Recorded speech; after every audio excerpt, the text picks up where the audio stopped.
Let me figure this out. Harshit? Hello. Yeah. While you Hello. share, when you share, no? Right. When you start sharing, Right. when you say share screen, it'll also give you an option down there to enable sound. Just enable the sound on the left-hand corner, down, bottom left-hand corner. Right. Got it.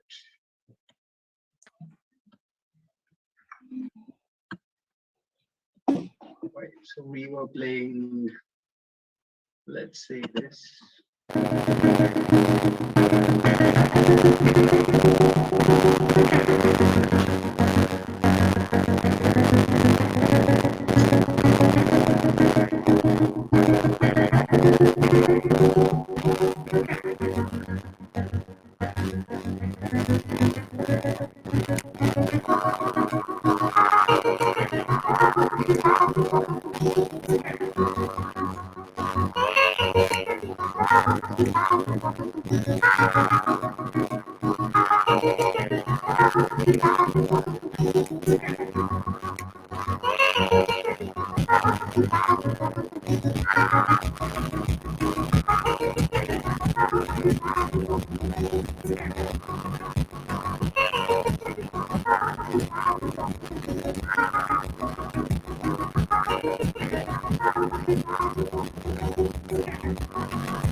Rima?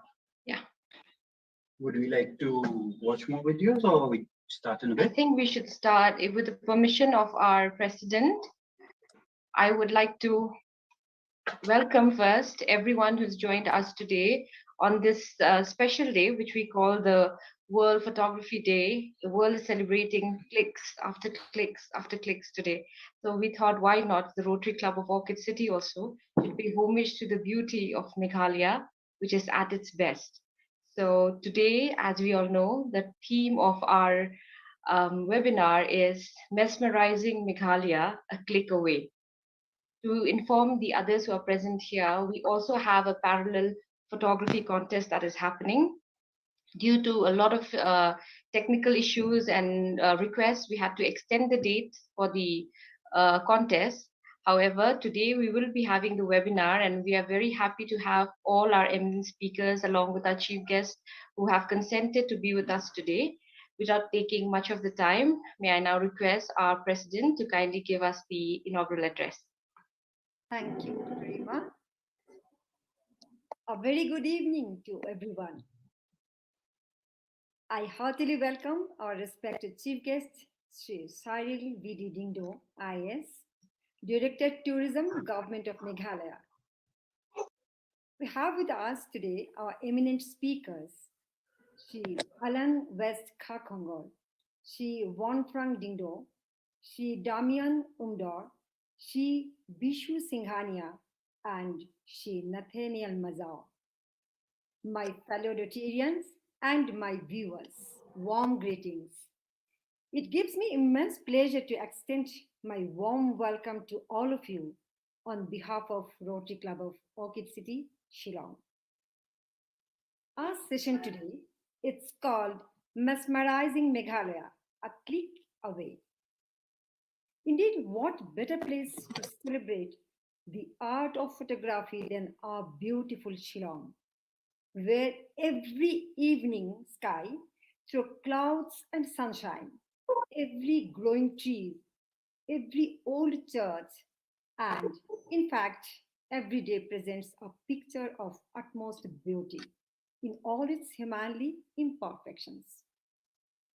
You know, I just came to know surprisingly, photography was never considered a fine art in the beginning, and rather only a mechanical instrument. Indeed, even in our times, video photography was just about a moment of click.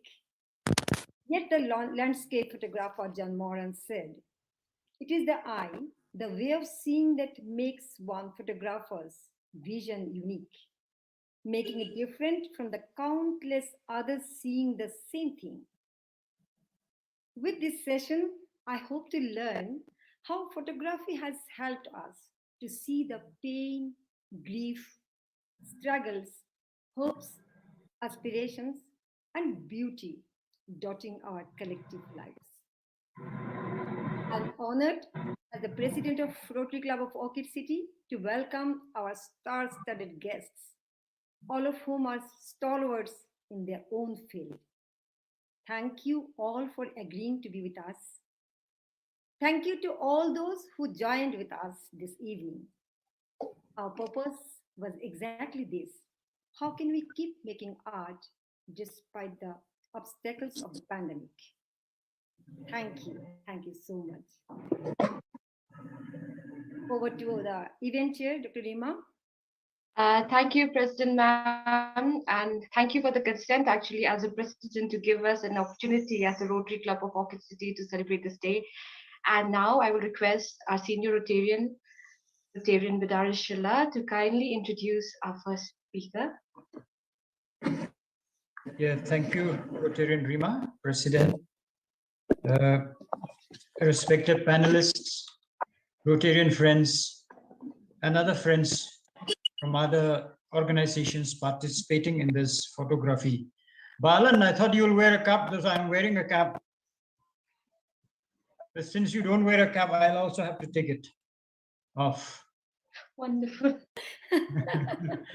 Well, it's a privilege to get the opportunity to introduce Balan, a known friend, and we've been associating for quite a few years together. But of the last, say, 5-6 years, we have not met since he has started his tourism at Mokdok. Well, Balan West Kakungor, president of the Meghalaya Rural Tourism Forum, started his career as a tourism promoter a decade ago, 2011. Initially, with capacity building programs in the rural areas of the state, a project financed and funded by the Border Areas Development Government of Meghalaya. In 2013, he undertook the Rural Tourism Project and capacity enhancing programs at Maulanong and its adjoining areas, a project financed by the Ministry of Tourism, GOI, Government of India. Shri Alan has worked with different communities in the rural areas of Meghalaya and promote their tourism potentialities and attractions. He promoted Shnong Pedeng, Darang, Maukma, Shela, not my surname, Mausenram, Kudengrim, Maupadai, and Lauba. Shri Alan is also a member of the Board of Studies and mentor of the PhD students, Department of Tourism, MLCU, Shillong. He also participated in various academic programs by presenting papers on emerging tourist circuits during the Autumn Festival organized by MTDF. A paper on sustainable tourism, a tool for development on World Tourism Day 2016. A paper on environment consciousness and sustainability during the seminar organized by the IQAC of Ledikin College, Shillong. A paper on tourism and jobs, a better future for all on World Tourism Day 2019. He also gave a lecture on preservation and Conservation of Historical and Cultural Heritage, a seminar organized by IQAC, Ledicon College at Jiva Resort, Cherrapunji. Alan also assists PhD students of Travel and Tourism Management, IIM Rohtak. Alan will be talking today on booming tourism sector in the state and contribution of local photography during my presidency 2015-16 onwards. I was a president of the club in 2015-16. So fortunate to have Alan with us. Alan, welcome. The floor is yours.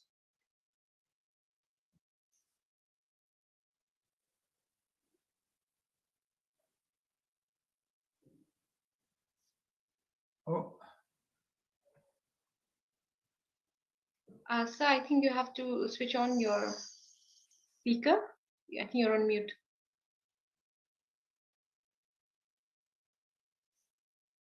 So you're not audible.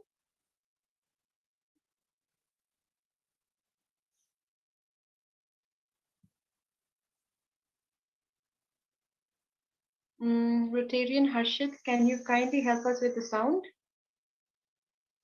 Right, I'm here, but Alan's mic seems to be not moving. So I believe there might be a problem with the mic or so. Sir, can you just try it again?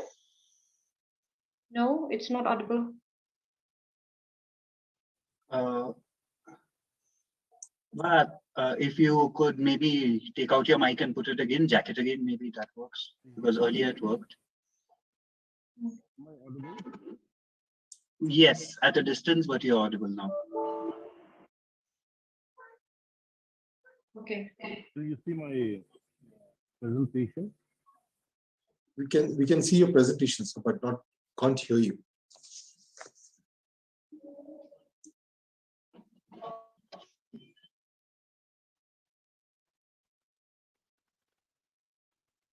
Maybe select another mic. Also, maybe you can speak without the earphones directly. You have to unplug the earphones.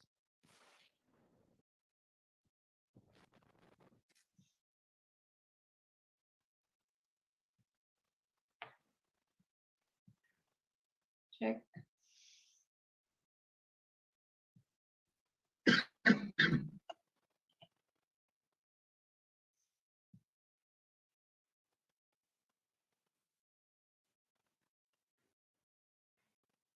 No. Select the, okay.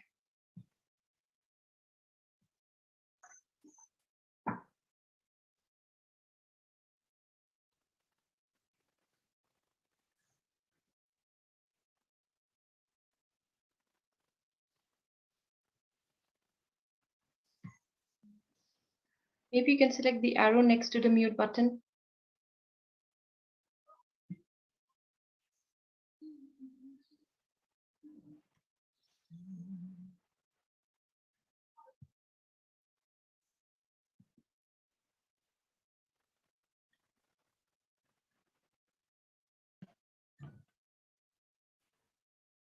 Well, Alan, by speaking something, maybe hear you now.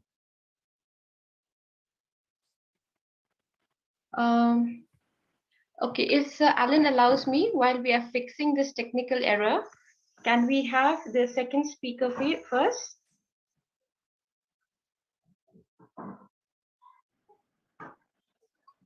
I think we will move on first to the next speaker, post which the technical error, when it is fixed, then we will come back to Sir Alan, if that is okay, sir. Yeah, so may I now request Shri Rotarian Harshit Bauri to kindly introduce our second speaker. Good evening. Our second speaker now, first for today, is Mr. Wanprang Kedindo, who's an independent filmmaker. He, in 2009, was granted a public art grant from the Foundation of Indian Contemporary Arts for his installation of Kali Kamai. In 2011, his short film, 1987, bagged the awards at the GISF Film Festival. In 2013, he also grabbed another award and a Career Film Fellowship from TISS Mumbai, where his documentary, Where the Clouds End, was aired. This documentary is about the tribal identity and border politics, which we are still living in, I imagine. In 2015, he directed Between the Forest and the Songs, a film that explores the song naming tradition of Kongthong village and its implications in the modern tribal spaces. In 2017, he released Because We Did Not Choose, a film on the participation of tribal labor in the First World War. This film was shot in India, France, England, Wales, and premiered at the Indian High Commission in London. Wanprang also co-wrote and edited My Name Is You. This film was awarded the prestigious Intangible Culture Prize at the Royal Anthropological Institute Cinematographic Film Festival, UK. And hello. Yes, you're audible. Film Festival at also the Film Festival della Lesiana, Italy in 2017. His most recent film, Lorni the Flaneur, starred Adil Hussain, who premiered at the Tallinn Black Nights Film Festival in 2019. It was the only film from India competing as a feature film in the feature film category and the internationally recognized FIP RESCI Film Critic Awards. When not making film, Wanprang also writes music and poetry. He's a personality in himself. His poems have even been translated into several languages, in fact. I wouldn't want to take more time. I'd let the man speak about the challenges of presenting art and his experience in creating it itself. Wanprang, it's over to you. Am I audible? Yeah. Absolutely. Hello, am I audible? Yes, you are. Yes, you are. Right. So I think, should I move on? Because I think Alan's mic seems to be working. So should we, allow Alan to speak first? Yeah, not Can you hear me? idea, yeah. Hi, Yeah, I can hear you. Yeah, So I yeah, was you can wondering- carry on. No problem. I can join after sure? you. Yeah. Thank you, Please. sir. Okay. I guess the chronology of this program would obviously start first with someone from the tourism sector, and then obviously have me follow, because obviously I don't think I'm in a position to really comment about the tourism capacities of this place, for that matter, because that's not my area of expertise, and I believe Alan would have done a much more better job starting this discussion. But I've just sort of tried to summarize the whole relevance of this entire Photography Day celebration within the context of what goes on here in our lovely little town.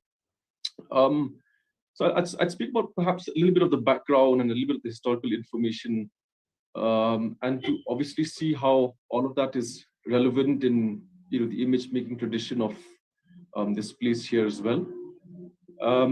So for example, like just as a brief background and a little bit of historical information, one cannot deny that the concept of photography, or say perhaps the use of photography at a large scale, was obviously a pursuit to document, say, perhaps what I would call, or what we would call, subjects of anthropological delight or a certain kind of royalty. So which is why, like, after the arrival of photography, the realism of subject matter that was being portrayed prior to this by perhaps company paintings took a back seat, which is why we had photographs of royalty, photographs of monarchs, photographs of affluent people, being staged and being composed in pretty much the same way as one would compose, say, perhaps a company painting. But apart from that, which is an interesting area of study in itself, the other one was, of course, what I mentioned just now was how people chose to subject, or how people chose to photograph subjects of anthropological delight, And it's very evident that this whole process of photography that existed at that point of time was something that worked hand in hand with a lot of these colonial pursuits, especially in these so-called quote-unquote native places, So for example, closer to home, I mean in Shillong or in the Khasi and Jaintia Hills for that matter, I'm sure we all remember that one really very famous photograph of Christian women seated together, So they're all arranged in a certain way, and they obviously looked very elegantly dressed, and they all have their ornaments, and they all have their extremely fine clothes on.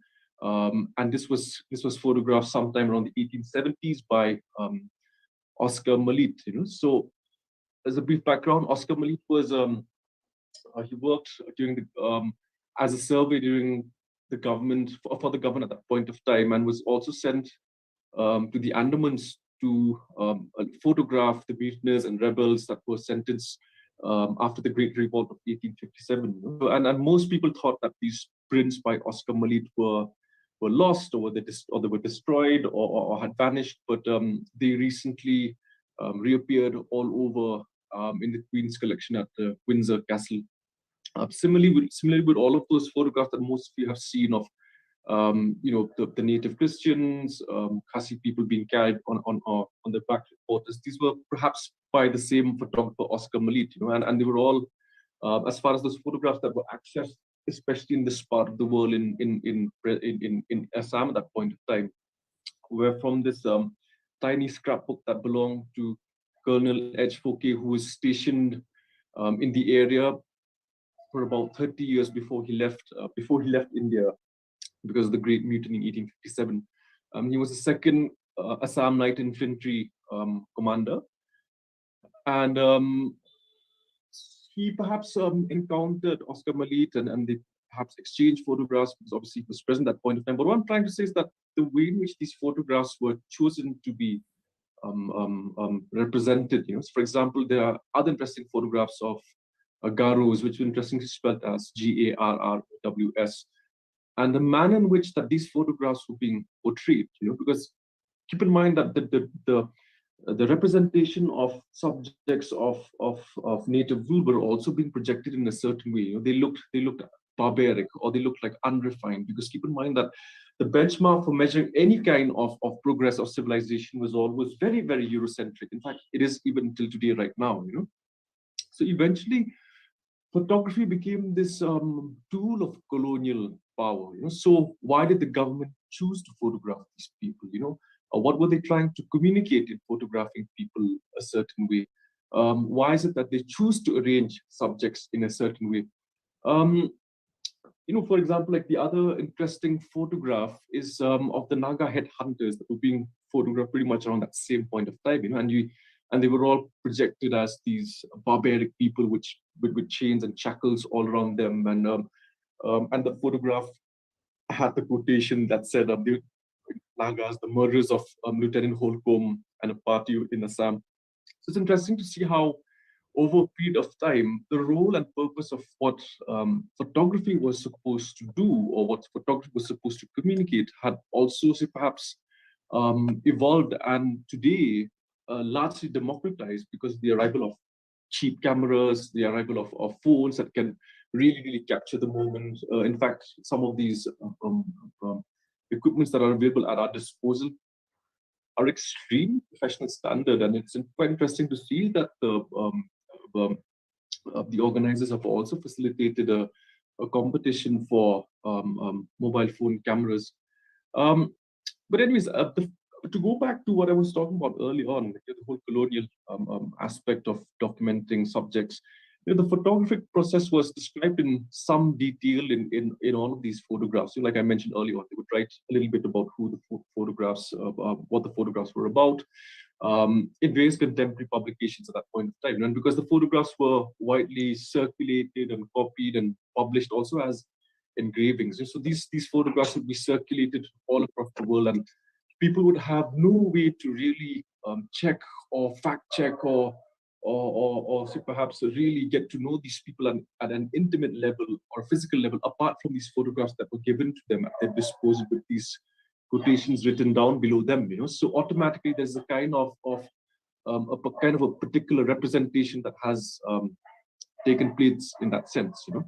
So the images can be used to interrogate also some of the kind of textual and visual interconnections, and in most instances the slippages that were implied. So for example, not just photography but any kind of colonial writing. So for example, even the Khassis by P.R.T. Gurdon is quite a problematic text, which goes as far as the representation of people in this area, how they chose to be reflected or written about by people who had the power to do so. So keep in mind that photography at one point of time was also something of great power, because not everyone had access to a camera. It was only people who either work for the government, or people who were doing these surveys, or people who were chosen to document and photograph all these subjects in the various parts of the colonies. Similarly, if you look at the photographs and the connected text, like what I mentioned about what those texts had mentioned in those photographs, the visual and discursive, they're huge, they play a huge part as far as signifying the violence of colonization, which is evident from the ambivalences and characterized by the use of portrayal of people as convict laborers in colonization, that missing link between Europe and this part of the world, and to also perhaps examine some of the ways in which the people and the tribes and the indigenous communities were constructed and represented through this trope of quote unquote tropicality. I would like to paraphrase Susan Sontag, a very famous American writer, filmmaker, philosopher, teacher, and also political activist, who addressed a lot of these issues of conflict, including the most famous Vietnam War and the siege of Sarajevo, and also wrote extensively about photography, culture, and media. So she says, to photograph people is to violate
see like various examples of what she's talking about, even though she's doesn't make us come across as these exotic beings and objects of quote unquote curiosity, But like I said, the ways and means which people can photograph or even video has changed dramatically over a period of time. Sometimes we cannot even trust the image, because in an era of post-truth, in the era of postmodernism, metamodernism, how do we even say that the photograph speaks a truth? The idea of attaching a truth to a photograph obviously predates to what I mentioned earlier on, back when the colonial photography arrived and where people were chosen to be photographed in a certain way, etc. So the question is, how is photography a tool that documents truth? Or how is photography a tool for also perhaps furthering a certain kind of propaganda? We are all aware that the Third Reich, the Nazis wouldn't have been anywhere if they didn't use all the tools of mass media that were available at their disposal to make themselves project as a certain kind of an idea, as a savior of a particular community in a particular race. And that philosophy is obviously still evolved and is still being applicable to today. We have a plethora of news houses, who throw images, conjure images every now and then that seek to propagate or seek to convey a certain kind of a communication. And it is no wonder that every political organization has their own mouthpiece in the form of media, in the form of an entire publicity campaign, in the form of an entire plethora of filmmakers and photographers who represent the leaders in a certain way. So, in other words, the power of the visual form is something that is extremely important in today's day and age. How we choose to photograph, what we choose to communicate, what are the kind of things that we choose to say about the place, what is it that we are trying to assert by putting these images out there in the public domain. And to end, I would like to paraphrase Bresson. I was told that I can only speak for 10 minutes. I'm being very, very particular about these things as a law-abiding citizen, perhaps. But I would like to paraphrase Bresson, the father of modern photojournalism and a master of candid photography. And for all those photography enthusiasts out there, he's also one of the founding members of Magnum Photos in 1947. One of the most famous members of Magnum is, of course, our very own Raghurai from India. And Bresson says, the intensive use of photography by mass media lays ever fresh responsibilities upon the photographer. We have to acknowledge the existence of a chasm between economic needs of a consumer society and the requirements of those who bear witness to this epoch. This affects us all, particularly the younger generation of photographers. We must take greater care than ever not to allow ourselves to be separated from the real world and from humanity. Thank you so much for giving me this opportunity. I look forward to listening to the other speakers. Thank you. Thank you, Wan Prang Dingdo. I would say, in other words, the start was on photography. In earlier times, now what I've understood is that it was taken in order to show images of fear, probably, is what I feel. But now it has modernized, it has become a little more advanced, and we have it in every sector. I think thank you so much for your insights into the history, which has been so decisively said by you. Now I'd also request our second speaker, Sri Alan West, to kindly take it from here. Thank you, sir. Yeah.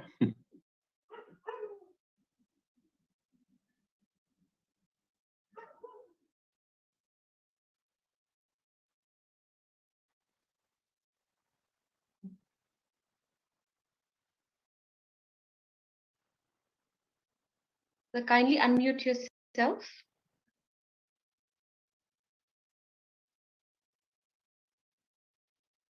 Thank you. Can you hear me? Yes, sir, you're audible. Okay. So thank you so much, Beda, for giving an introduction. I mean, I'm also thankful to Rotary Club of Shillong, Orchid City, Shillong, for giving me this opportunity to talk on this special occasion on World Photography Day 2019. I wish we could meet somewhere, could sit down, but due to current situation, I think we're confined to using technology. I mean, using Zoom for this special occasion. Wan Prang has given a broader perspective, global perspective on photography. I mean, on services that has been used by across the globe. My presentation today will be very simple. Relation of photography and promotion of tourism in the state of Meghalaya. So I have made a small presentation which will not take more than 10 minutes. 1 minute.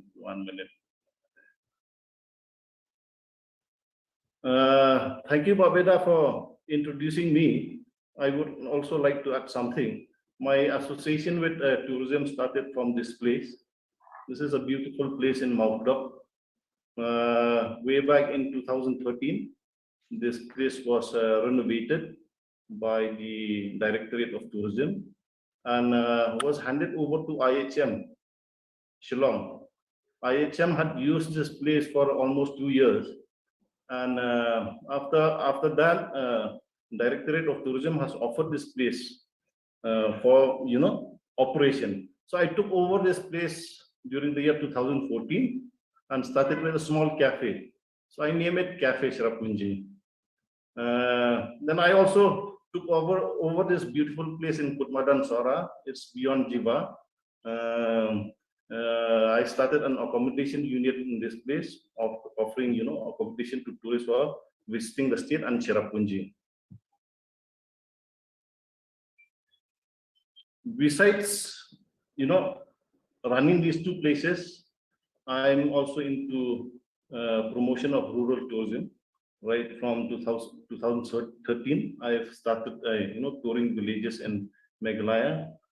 Seen the scope that Meghalaya tourism is not confined only to Shillong and Cherrapunji. Our rural landscape are beautiful, and we could see the potential of these places to be promoted as a tourism product in the state of Meghalaya. I'd like to talk a bit about history of Meghalaya tourism. This is a beautiful place of Shillong, the Shillong Golf Course. During the 90s, it was a humble beginning. I mean, as far as tourism is concerned, circuits are confined only to few destinations like Shillong, Sora, and Auckland. I mean, people will come from Calcutta, will visit Shillong, take a tour of Shillong, go to Auckland, Cherrapunji, and go back to Calcutta. This is a humble beginning of tourism in Meghalaya. Some of them will definitely go to Sora because of the way.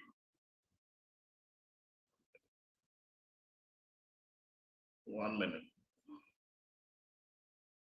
2000 onward, there are discovery of new tourism destination. Credit goes to Dennis Ryan of Laikensau Resort, Cherrapunji Holiday Resort in Laikensau. Dennis has not only started a resort, he has also walked the valleys of Cherrapunji, and credit goes to him that he has discovered this beautiful double-decker living root bridge in Nongrian. Also, places like Maulanang, which were not in the tourism circuit. I think Maulanang came in the year 2002. Then I also did a small story on a place called Kong Thong, about a unique tradition that people do not call names, but they call each other by singing a song. This place is quite famous now. It is one of the most sought destinations in Meghalaya. This is Maulanang. This is quite interesting. I think when we talk about Meghalaya tourism, I think Sora was discovered 190 years ago. You know what happened is that when the European came to Cherrapunji, in 1831, the British established a hill station in Sora to escape the tropical heat of the Indian plains. They were so impressed with the landscape and the cool climate that an agent to the government general was willing to exchange a sizable plot of land that is in Haria with a nice plot of land in Cherrapunji, where the NIT is standing now, near Kutmadan. And he had recommended this place to convert into a sanitarium. Sanitarium means a health resort. So when we talk about, evolution of, tourism in the state of Meghalaya, we go back only to 90.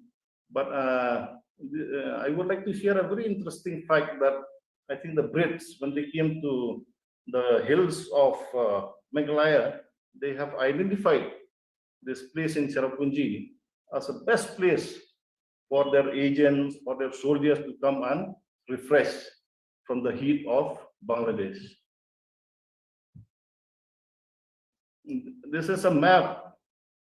This is a copy of the map of the sanitarium at Open Sora, opposite Diva Resort now. When they came to Cherrapunji, they had also, taken few pictures. These are early pictures that we have seen of, Khasis taken by the British when they were stationed at Cherrapunji.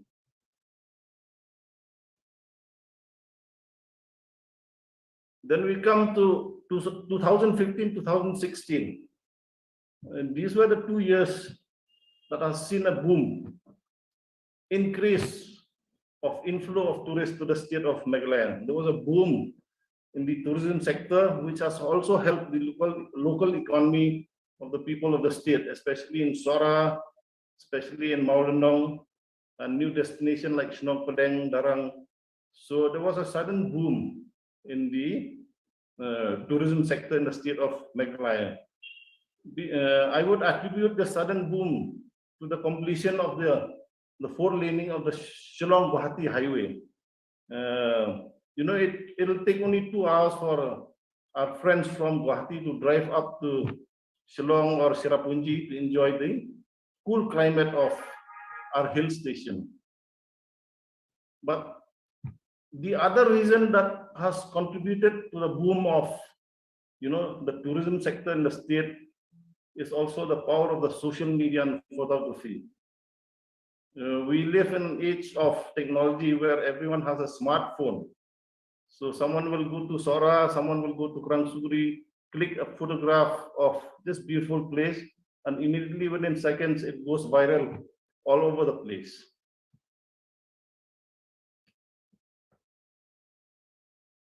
During 2016, I would like to point out the contribution of our local photographer. They're not professional photographer, but a major photographer, but they have managed to capture beautiful places of Meghalaya, especially Cherrapunji, Shnok Padang, Darang, and parts of Mausenrang. And these pictures have gone viral on social media. I have named some here. A person like Lucas Potti from Darang, a person who was engaged in this betel nut plantation. You can imagine that a person like Lucas Potti is now very popular on social media because of his skill of taking nice pictures of places in Darang and Shnok Padang, and also other parts of Meghalaya. A person like Hali Khongsdam. These are people who have contributed to growth of tourism in the state of Meghalaya, and also the availability of technology. Like I mentioned just now, it is not difficult for a person to buy a smartphone and use it for taking photograph all over the state of Meghalaya.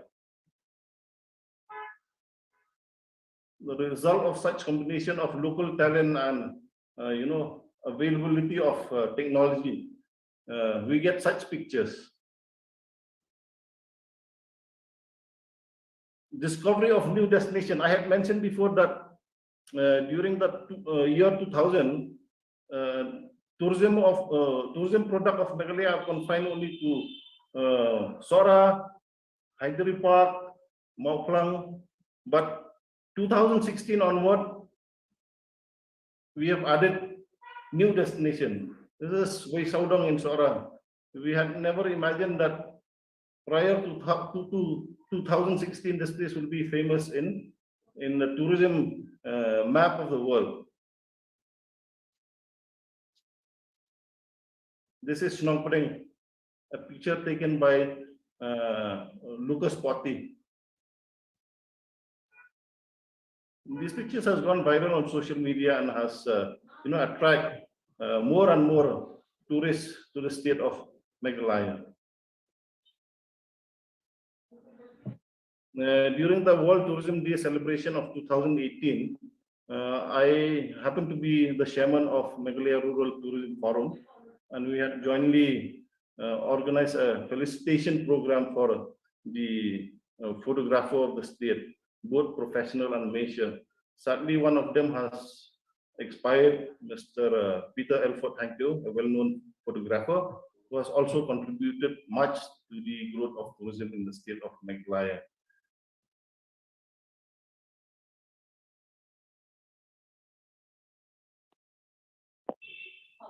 Meghalaya, with its natural beauty, is a hub for photographer.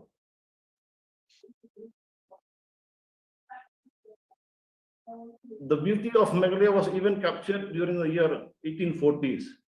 some of these treasures do no longer exist. I think Mr. Nathaniel Nampui Majau is interested in, finding out monoliths which are now and monoliths which are,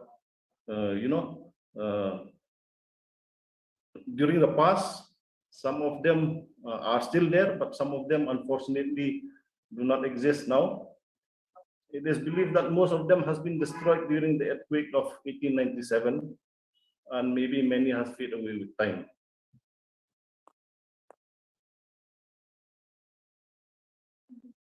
The interest, the landscape of Meghalaya is such that during those days when the British came to the hills, the Khasi Hills,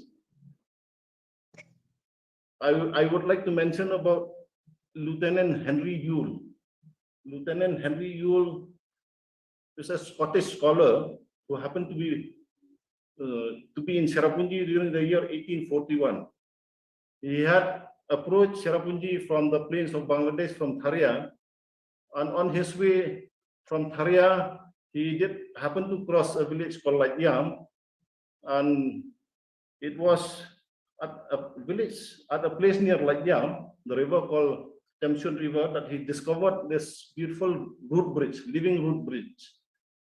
So, unfortunately,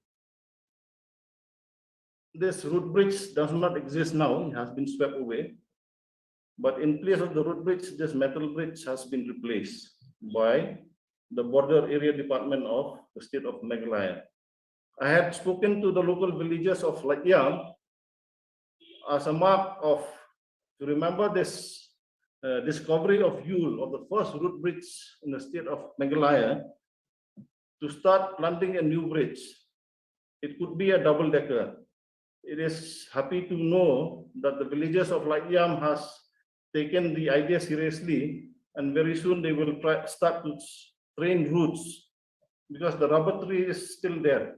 So to train the root from both sides and to build a new root bridge at the place that you had discovered 200 years ago.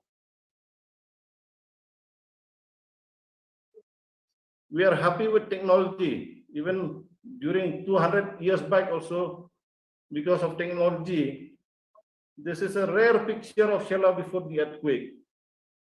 I had seen it because a friend of mine, I think Bawan Frank, also had come across Mr. Andrew May, even Nathaniel also. He had shown me this picture, which was taken way back 200 years back, of a village, of Shela village before the earthquake of 1897. So we should be grateful to technology, though Bawan Frank had mentioned in his speech about, photography technology being used as propaganda. But to a certain extent, we should be thankful because of technology. We could see Shela 200 years back before the earthquake. Of course, the village of Shela does not look like this now. It is quite different because of change of landscape. But this is a rare picture you could see of Umiam River and the village of Shela nearby. I would end with this nice picture of Mr. Devrat Chakraborty. He is also one photographer who has contributed a lot to Meghalaya tourism. He has taken amazing pictures of Cherrapunji, of other places in the state of Meghalaya, and these pictures has gone viral, as I mentioned earlier, on social media. And I believe, as tourism promoter of the state of Meghalaya, that photographer like them, there are many of them, I cannot name each and every one, but they have contributed so much to the growth of tourism sector in the state, which has resulted in the economic benefits, especially of the people in the rural areas. I would like to remind you, when we speak about Meghalaya tourism, you should remember that 80% is rural based. So from 2015-16 onward, when tourism has started entering, go beyond Shillong and Moplang and Cherrapunji, it has started, entering into rural areas. which has, and I just mentioned just now, resulted into economic benefits, improvement of local economy. So it is so so happy to know that our resources that we have, that God had blessed us, especially in the state of Meghalaya, they have helped, or they are in the process of improving the local economy in the state of Meghalaya. Thank you so much, Rotary Club Shillong, for giving me this opportunity. And I look forward to hear from other resource person or speakers in this particular event, World Photography Day 2019. Thank you so much.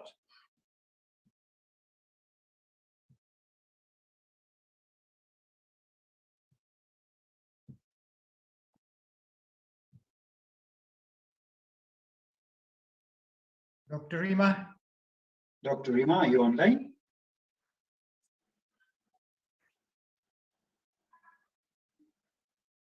Okay. I could take over from there. Thank you, Alan, for There was a hand raised. Sohan Roy. Maybe he'd like to interact with Alan. absolutely. Mr. Sohan Roy, would you be there? I'm here. Can you hear me? Yes, we can, sir. Yeah. Okay. Good evening to everyone. Evening. I've been to Meghalaya, I think, umpteen number of times, and my heart lies in Meghalaya. All members of the Re-Ram Club, Royal Enfield Riders Association of Meghalaya will know it. I've been to Molilong 3-4 times, Dauki, then Chirapunji, besides other places. I have just a small point to give. Tourism now in Meghalaya is developing. And I would only request the authorities to plan it in a way that the layout is maintained in a particular way to ensure that the flea markets have their area, the locals selling small little things, other shopping centers, and also parking. Parking itself is a big problem, and being in the hills, it adds to it because of lack of space. The other thing I would like to harp upon is to ensure that cleanliness is maintained. Okay, Right from the Mr. Roy, beginning, let us have it at international standards. Mr. Roy, The locals can play a big role in it. Mr. Roy. There is Radhakrishna Beach. Yeah, I think we can continue, Harsh, because the discussion is not relevant now. Okay. Sorry for the interruption, sir. We shall have the discussions in the interactive session. Now, can we go to our next speaker? May I request President-elect 2223 to kindly introduce our next speaker. Thank you so much, Dr. Rima. Thank you, sir. Am I audible? Yes, sir. Yeah, thank you so much, Dr. Rima, for giving me this opportunity and this platform. And I welcome all the guests, speakers, and I welcome everyone who has joined us today, nationally as well as internationally. My job here is to introduce Mr. Damien Umdor, who happens to be my cousin brother also.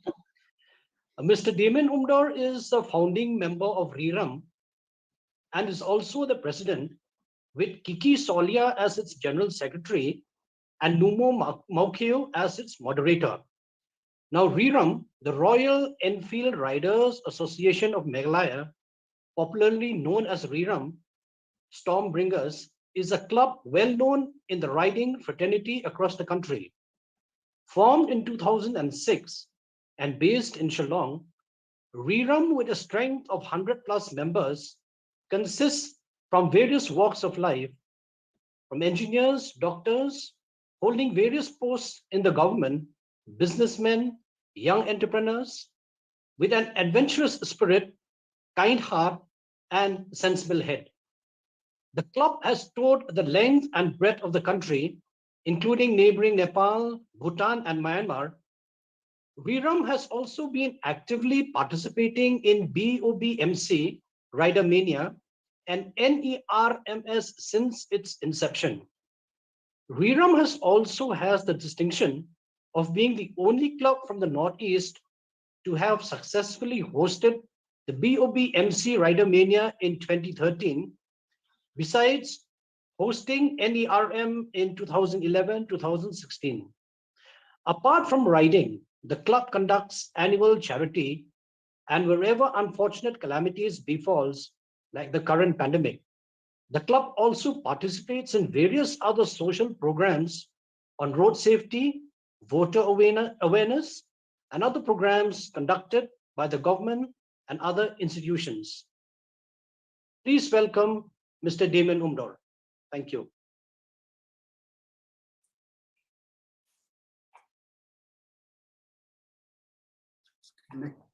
Thank you, Matthew. Of course, You're welcome, my brother. So, to share. So, first of all, I would like to thank the Rotary Orchid Club for inviting me to be a part of this celebration today, the World Photography Day. And it's an honor to have here also our chief guest, our Sir Cyril Dingdo, the Director of Tourism, with all the distinguished speakers, and all of you who have joined through Facebook, who have joined through YouTube. I thank you all for being this part of this celebration. It's really an honor for me to be here from the perspective of a rider in the world of photography, especially when Alan West has given such a beautiful presentation, which I'm very much amazed at his pictures, especially those old pictures. So thank you, Alan, for that presentation. Then, so as you have already introduced by Matthew, our club is a 100+ club, and we have been riding since the last 15 years. We have been all over India, and we have even been there to the near neighboring countries. So we have got lots of photographs, lots of memories. So slightly, I'll just give in this presentation that you see, when we ride, we like to preserve our ride, our journey. So the best way to do that is a click, a photo, and when we look back at those photos, all those photos tell the story. Each and every journey, it was told in those pictures that we click. So in this way, we click lots of pictures. But again, our pictures is different. We are not like those landscape photographer, wildlife photographers, suppose, or portrait, because we cannot have that luxury of waiting for the perfect lightings. We cannot wait for the wildlife in the perfect action. We cannot do that, because at the end of the day, we have to reach our destination. We have to stay in a hotel, and we cannot afford to ride late at night, because for a two-wheeler, it's dangerous to ride late at night. So we always try to finish our journey, a daily journey, before the dark, especially at least not after 6 p.m. Though sometimes due to breakdowns and punctures, sometimes unforeseen, we reach very late. So when we ride, when we see in front of us a beautiful scenery, we just park our bike, take a camera, and nowadays maximum we are having smartphones, and then we just click away during our journey, and that become a part of our story, part of our journey. Then again, with the bike, we have more accessible to go to remote areas. We have been to many places on our bikes, and we have taken lots of photography. So with the bike, we can go anywhere. Yes, on foot we can go more, but with a bike, at least we can go faster. Then our photographs are always personal. They have a personal touch to us because they are a part of our journey, a part of our life, a part of our experience, a part of meeting our friends, which we used to call brothers. Like Bob Amsi is a brotherhood of Bullet Motorcycling Consortium. So it's a part. Looking back, then we remember we met so many people all over India, so many friends, so many people. So a picture, a photograph is a part of our journey, a part of our traveling, a part of our life. So it's in a way, we are not so professional. We have got 2-3 professional photographers, but all of us, we are not that professional that our photo will be good in some gallery, photo gallery, but it's good enough for us. It's good enough for our heart. Then again, on our bike, we have an unobstructed view.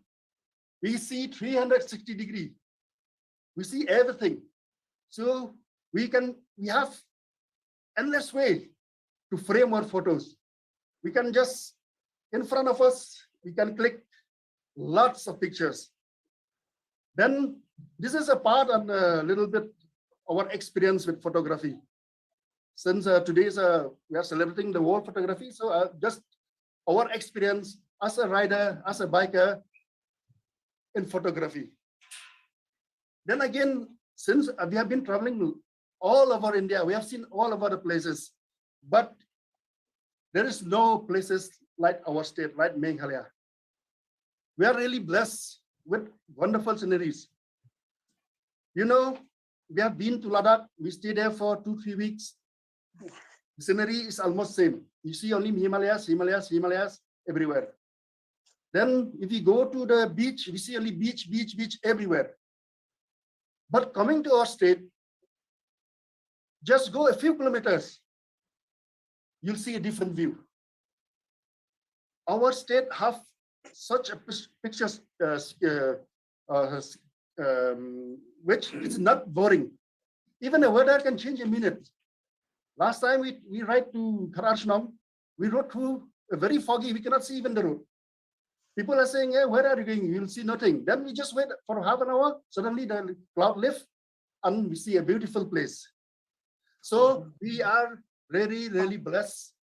Our state is really blessed. In the same place, you can click sunrise, you can click clouds, you can click sunset, and you can click lots of other things in the same place. Then we have got plenty of waterfalls, we have got pines, we have got lush green hills. And on photography, what is the impact of photography on Jamule?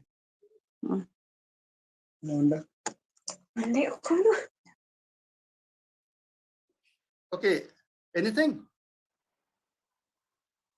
Can I continue? Yes, please continue. Yes, Okay, so we have got a lovely weather, and yes, with our pictures nowadays we have got so many platforms to share our pictures. We have got Facebook, we have got Instagram, we have got WhatsApp. Mostly our pictures are not going to any gallery, but we share in this social platform, and we have got lots of friends riding to our state. Like we have in our introduction, we have held that Rider Mania, where more than hundreds of riders are coming from all over India to Sora. Then we have a host that NERM is Northeast Riders Meet in 11 and in 16. So due to the sharing of our photos in social medias, we are attracting lots of riders. In turn, those riders are sharing these pictures and their friends are coming again to Meghalaya, to Shillong. And so in that way, we are influencing people to come to Meghalaya. We are promoting this tourism also with our riding and our photography. Then another thing is that riders, we don't need luxury. We don't need a 5-star hotel. Like we used to say, we have billion star. So naturally, we like to camp. We just need one tent with minimal infrastructure, a little bit of water and some toilets and bathroom. And this is the way to promote this adventure tourism for biking. Because if people just need some land, then tent will be brought by the rider. Then just construct some small toilets and bathroom. So this is a very good business to start because we need very low capital. We don't have to start construct 4 or 5-story hotel with just a land and some basic infrastructure. We can start this camping business. Then another thing, since we have tour everywhere, we have also noticed that in Meghalaya, whenever there is a tourist spot, concrete buildings start coming up and plastic shops, which is very, very, very, very unattractive. So since our director of tourism is here, I take this opportunity to plead with him that all the tourist spots should be kept, preserve the beauty, the nature, the pristine, in a pristine condition. Like we have noticed the moment we enter that viewpoint of Umyam, we have got now small space to take picture, whereas the rest of the space is full with plastic shops. Then when we go to Light Loam, now Light Loam is, before when we go to Light Loam, it's like going to one place and suddenly the screen open up and we see the majestic scenery. But now construction is coming up, lots of activities are coming up, so they are spoiling that natural beauty. So what we request is that preserve the natural beauty. All those amenities, infrastructure can be constructed 500 meter away, 1 kilometer away. We should not construct because there are lots of places now coming up. Markham is coming up, Mauthad Rashan, Maupanlor. So people are coming there to see the beauty, not to see the concrete structure. So in conclusion, we can see that photography is not only capturing memory, it's also an art. It's also, it touched the heart because it affects our experience with that place. So in this way, with photography, sometimes it really tells the story of our life. So I don't have much more to say. I'll just give some photos. There are lots of photos which I cannot share all, but I'll just, like example, I'll just show this slide. Like here slide, this Umyam. Umyam, you can see here, cloudy time also is beautiful, sunset also beautiful, clear sky also beautiful. From another angle, we get beautiful. So Meghalaya is really mesmerizing. We just turn a few degrees, we get a new frame to click. So we are really blessed. So I'll just go through some very fast with some of our photos, and then I'll end my speech. So these are some photos which we are taking along our journeys, some activities, some press report our activities, then some charity walk we are doing during Christmas. We are being featured in some magazine. This is the pictures on our right. Another picture. This is also we do this charity walk. Again, this is Raida Media in Tamil Nadu. Again, this is a magazine in Tamil Nadu. This is one of our founder, P.S. Wajiri. We are being featured in the Tamil Nadu local magazine. This is also again charity, then different photos, different locations.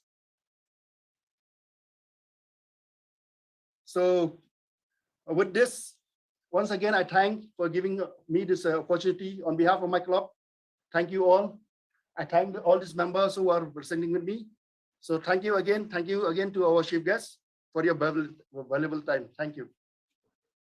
Thank you, Mr. Damien Umdor, for giving us an insight to Pre-Ram and showing us that riders' glory, which we have kept as a theme of one of our categories for photography contests, and how you guys are inspiring more riders in terms of, photography, tourism, as well as doing social service. So thank you so very much. May I now request Rotarian Surjio Banerjee to kindly introduce the next speaker. Thank you, Dr. Rima. I hope I'm audible. Yes, Thank you. A very good evening to everyone.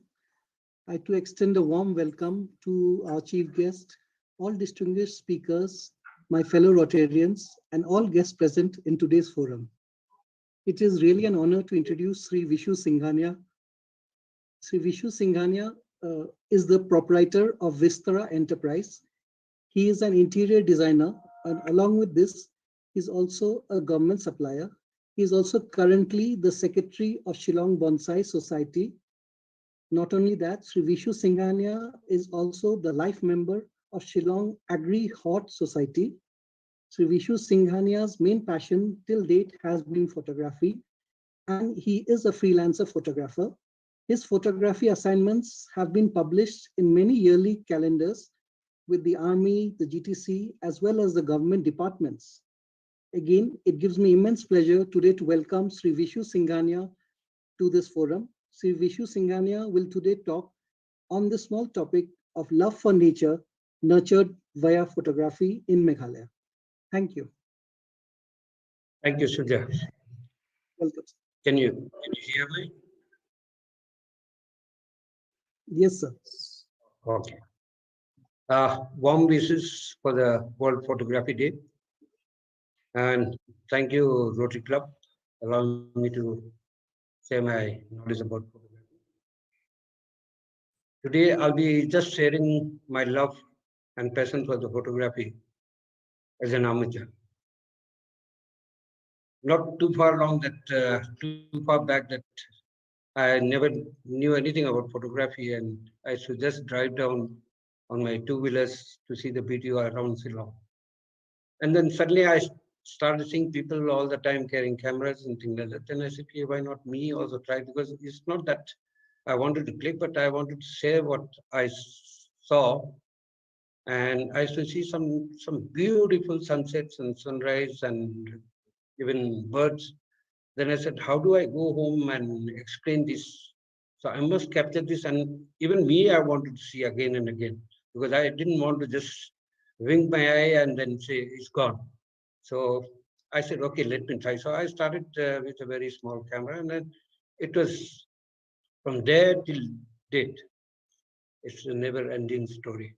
So today I'll just tell you, I cannot imagine myself today traveling anywhere without a camera. Maybe I'll forget my suitcase, but I will not forget my camera. That is the situation today I am in.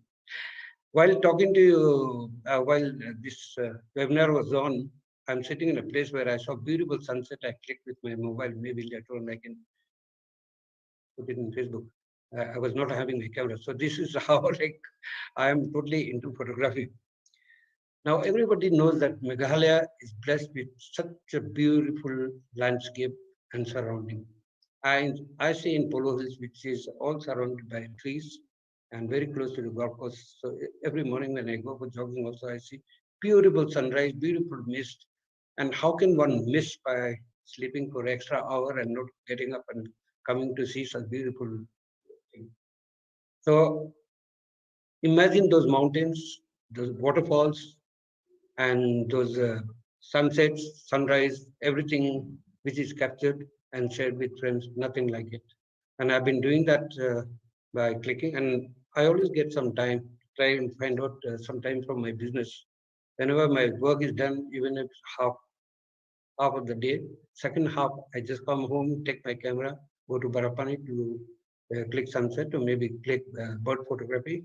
So I started with, since I have a lot of passion with nature, I'm always involved with plants and flowers. Since I'm in the Agri-Horticultural Society, I do the judging and everything in the flower shows. So flower is one subject also which brought me into photography, because I always wanted to click beautiful flowers. And I started taking close-up photographs and flowers, and which lots of calendars in Meghalaya government calendars and so many other coffee table books and all it is published. Slowly, this interest had grown so much that I started buying different lenses for different photography. And maybe there are dedicated photographers who go only for a particular subject, like a bird photographer or a landscape photographer. But imagine if I'm going for a landscape photography and if I see a beautiful bird, don't you think I should capture that bird with my lens? So that's how I started buying lenses for bird photography also.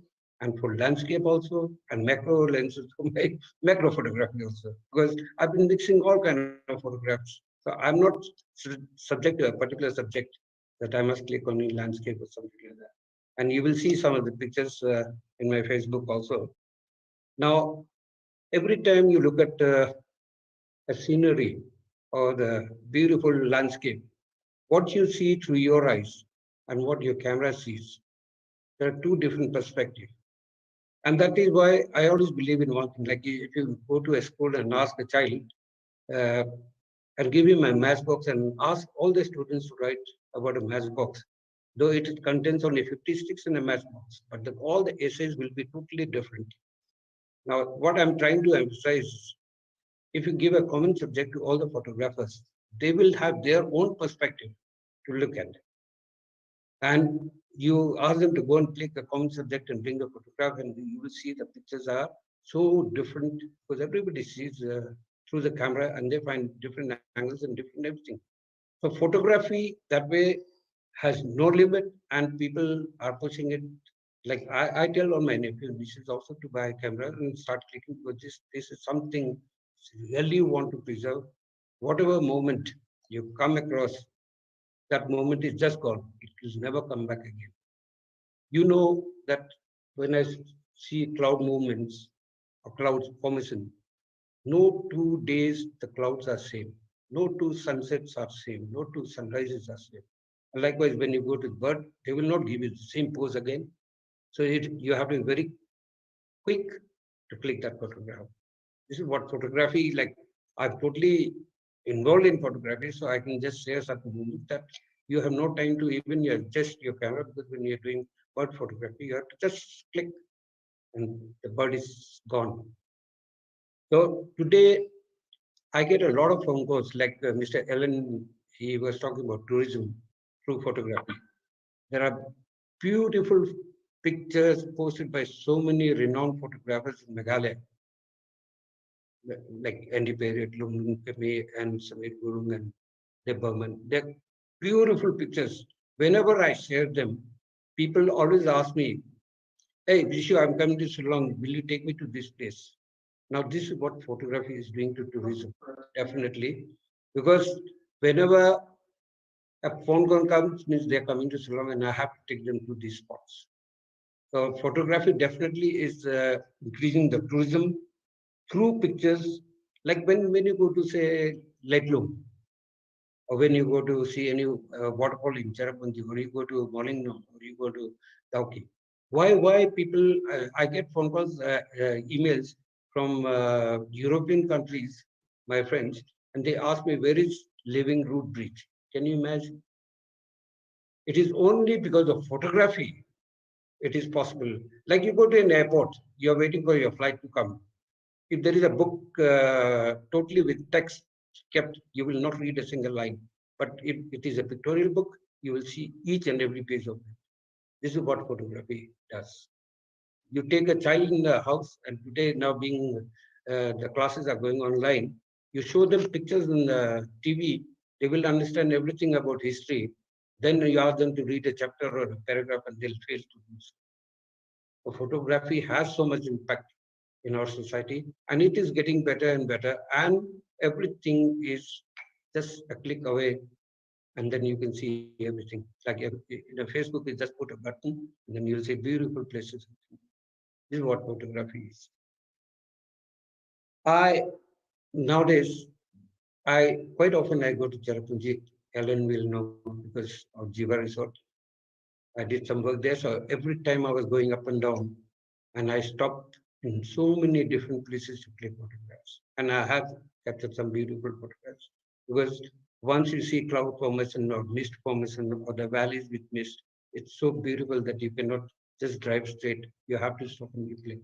And that's how I carry my camera. And I have lakhs and lakhs of photographs. I don't even know how to segregate them also. Now, photography, according to me, you must have some patience. Like I have clicked some, I had to wait for 4 years, 3 years to click Himalayan ranges from Sri Lanka. Now, this is something which you will get to see in a duration of 1 week in the month of November. Every day I used to go to Mopat or Barapani or Upper Shillong, see it, but the horizon is always covered with some kind of mist. So you have to have little patience sometimes when it comes to certain type of photography, because I've been waiting for that Himalayan ranges to be seen. Sometimes my friends, they ring up from Lashimia. Hey, we should today, the Himalayan can be seen. Why don't you come to my house and click the photograph? Immediately, with my chappal on, I go and click the photographs. This is about photography. So you, like everybody knows, must have heard about Meghalaya getting famous now for Amur falcon. These are the birds which are migratory bird from China. It goes to South Africa. Every year, once a year, they come in the month of middle of November to middle of December. This is the time. So I'm waiting for this November. Last year I couldn't go because of the pandemic. So I'm waiting for this period, 1 month period. If I could ever share that video with people once I had gone, you will not believe any type of lens cannot capture so many birds in the sky. If I am not exaggerating, it is lakhs and lakhs of birds at a time you will see in the sky. You will not believe. So this is what photography like. You have to know the timing for the photography because someone is talking. So you have to know the timing for photography. Like you want to click the morning mist. Everybody goes to Millennium to click the morning mist. Now you cannot go in summer. You have to go in winter to click that. And that also I go in the darkness. By 3:30, I leave my house and be there when the darkness is still there on 4 o'clock to click that photograph. And I have some beautiful pictures, which I've said even today in the World Photography Day, I've shared on my Facebook. So photography has to have little patience when it comes to things and little dedication, definitely. And when you, like I said, no 2 days are same. So if you miss something today, you cannot click tomorrow. And the time which is today will not come tomorrow again. So one has to be ready with a camera when the season is there, like cherry blossom. I have participated in cherry blossom also. I've been following cherry blossom when it was not even in limelight because I was very close to forest department and I got so many cherry blossom trees planted 20 years back when my friend Mr. Nongri from forest department, he was there. And there were only few trees were blooming around and I said, okay, I've been watching these trees. So why don't you multiply? So we started taking the cutting and planted in nursery and we started multiplying. There are trees which I've seen with my own eyes. They're 25 years old now and they're blooming. So you feel very nice. So cherry blossom, again, it blooms in November. Last year was the only year and I still have a picture which was blooming. The last tree which was blooming was 25th of December. That is in the Christmas day, which never happened in the past because it always finishes. So that kind of record when you want to, you have to have a camera to freeze it and preserve it. And like Alan also said, everybody has a mobile camera. And mobile camera, that means like recently because of pandemic, even the poorest of the person who has not seen a school, they know what is sanitizer, what is mask. They never even, quite many learned people also, they didn't know what is what. So now being mobile is, everybody has a camera, everybody knows how to take a selfie, everybody knows how to get it. But then again, mobile also is, one has to understand how to take picture with mobile. Because I am trying to study the pictures which I click with mobile. And there are times that you can do on this with mobile picture, which you cannot do with your SLR technique. I have produced a coffee table book clicking with mobile photography. I had clicked with mobile and there are no pixels, no nothing, but coffee table book was produced. So this is about photography. If you are into it, you have to study a little bit in detail also. Now, as I said, I've been learning photography from day one till date. And as everyone says, there is no end to learning. I can never say that I'm totally done, means I totally understand what is photography. For that matter, none of the things you can understand fully because there is no end to such thing, learning. So learning and sharing.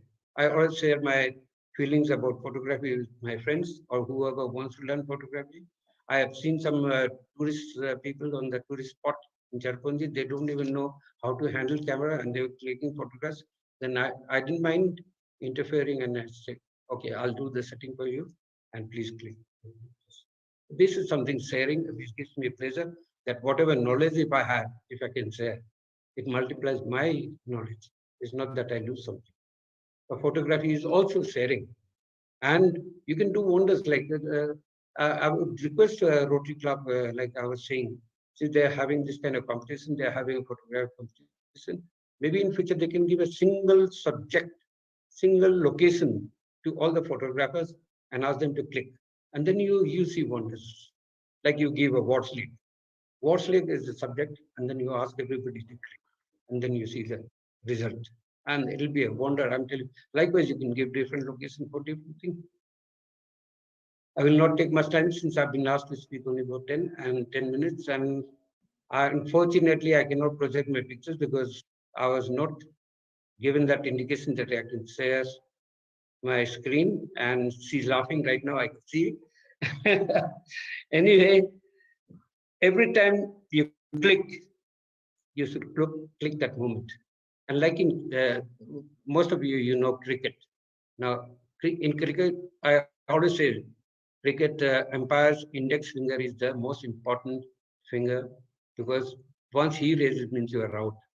Same is the case with the photographer. Once you bend your finger, click, that's where you freeze the moment. So I wish all the photographers a happy index finger with, once again, I say that happy World Photography Day. Thank you so much.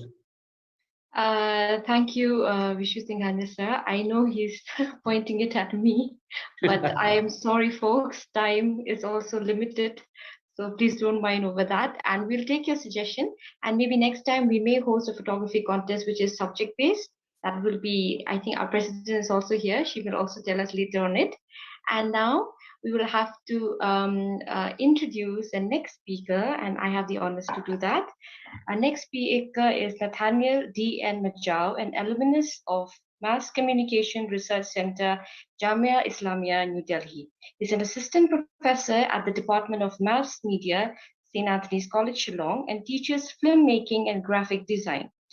Mr. Majau is also the project director of the Northeastern Indian AV Archive, an audio-visual archive which is supported by the Department of Tourism, Government of Meghalaya, and Sasawaka Peace Foundation, Japan. May I now request our speaker, Nathaniel, to kindly take over. Thank you. Thank you so much, Dr. Rima. Thank you all for being here, and also thank you for inviting me. Thank you to all the Rotarians. So I just have a few slides to share as I'm presenting my talk. I hope this is visible. So as I start, I'd just like to give a small introduction about the Northeast India AV Archive under the Mass Media Department of St. Anthony's College. This, as ma'am has mentioned, was supported by the Department of Tourism, Government of Meghalaya, and also the Sasakawa Peace Foundation, Japan.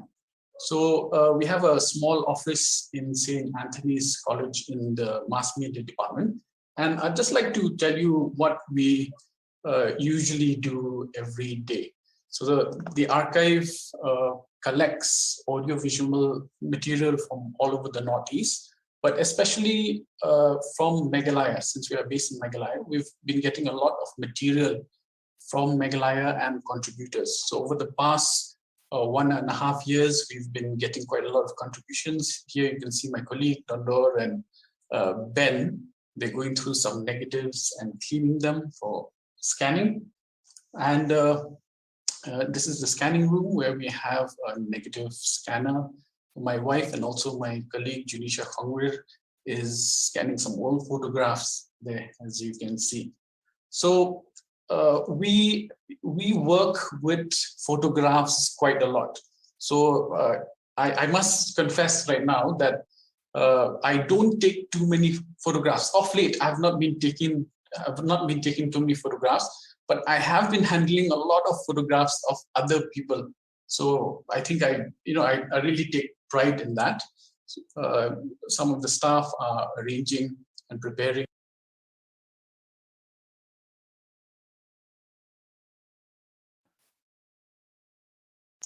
Hello? Hello? Hello? Yeah, go ahead. We can hear you. Audible.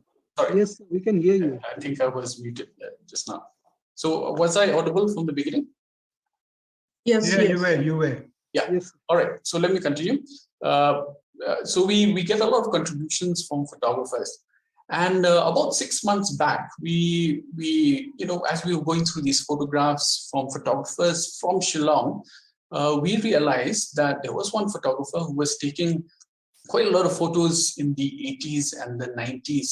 And there were beautiful photographs. There were photographs of waterfalls. There were photographs of school sports, police bazaar, Yodo. Then there were some photographs of villages and road constructions. And then we realized something, that as we were going through these photographs of this photographer, sometime in 2001, 2002, his photographs or her photographs stopped. And then we looked at other photographs in our collection. And then we realized that all these printed photographs that we have in these boxes, they stop at a particular point. And sitting down and having a discussion, and then we realized something that you all know, that around that time, something called digital photography came about. So people in Shillong, in Meghalaya, started purchasing cameras which are digital. You could shoot digital, put it in a floppy disk. That time, some of the cameras, you had to put in I think 1.5 inch or 1/4 inch floppy disk, then transfer it into your computer. So this is the time that digital photography came out, and we suspect that a lot of these photographers in Shillong started the transition from celluloid 35 mm to digital photography. Well, that was, you all know this, but for us and as an archive, this was signified by the photographs that we no longer had from that time onwards. So I have a few questions for you. And one of the statements that I've made before, I don't know how many of you have done this, is, oh no, I've lost all my photographs. So I'd like to ask everybody here in the panel and also who's joining us on Zoom, how many of you have lost photographs? So it could be because you lost your phone, or maybe you lost your camera, or you replaced a memory card, or your hard disk crashed. So, I'd love to see the chat box with your answers. Do let me know. So the point that I want to really drive home with some of these facts is that we need to start thinking about this. So about 60 million computers will fail worldwide this year. And according to a study, 53% of Indian mobile users are victims of mobile theft. And 30% of people have never backed up their photos. Okay, so yes, as I was listening to these, to the speakers before me, like Ba Umdor, Mr. Vishnu Singhania, Ba Alan, Ba Wan Prang also they were talking about the process of photography. And one of the questions I had also as I was listening to Ba Umdor, all those photos that you have, the question is, do you have a backup of those photographs? So we have to remember that losing data is more common than you think. And if I had to title my talk today, it'll be called Backup Your Photographs. So a lot of us during World Photography Day, we take pride, of course, in the photographs that we have taken, but also, as an archive, as a representative of an audiovisual archive, I want to drive home this point that do think about backing up your photos. I know that a lot of professional photographers out there already do this. So this sort of short talk or tips is more directed to everyday users, maybe amateur photographers that are out there. So just a few slides on how you can do this, okay? So on your phone, whether you have an iPhone or an Android phone, there's something called Google Photos. So if you don't know about this already, please think about it. Okay, go to the Play Store, and I think if you're on Android, it's already installed. So what Google Photos does, if you activate it, is it makes an online backup of whatever photographs that you have taken on your phone. You can, of course, select which folder that you want to back up on your phone into the cloud. So iCloud Photo Library also does this. They're quite similar. And of course, for those of you who are, getting into professional photography, or starting to take photography more seriously, you can back up most of your photos, maybe all of your photos, in Google Drive. Make a selection, curate them, and start backing them up in Google Drive. I personally use or subscribe to Google or Google One, where I get additional space. Okay, so this is a very personal subscription that I have, making sure that all the family photographs that I take, the photographs that I take when I go out, or maybe when we have, a staff outing, or whatever photographs that maybe I take in college also, they're all backed up. But the problem is with Google is you have very limited space. You have about, I think, 12 GB in total. So you can actually subscribe by paying about 130 rupees. I think there's something lesser subscription, which allows you to upload, I think, 20 or 30 GB more. Okay. So my point is to really think of this cloud option that's there. So for those of you who love taking photographs on your phone, and I know that a lot of us are taking more photographs with our phone than our professional cameras. So even some of the professionals out there, maybe you're not carrying your camera, but you've captured a very good moment with your phone camera. Think about the photographs and how you're going to back them up. Also, another tip for you out there who are backing up your photographs and sending it to people, that you have to remember that WhatsApp compresses your photos. I know that most of you know this already, but as somebody who does a lot of graphic design and somebody who's asking photos from clients or sending it for backup, this is important to know. Okay, that when you send a photograph in WhatsApp, WhatsApp compresses it, and not only that, it deletes and it scrubs all the data that comes with it.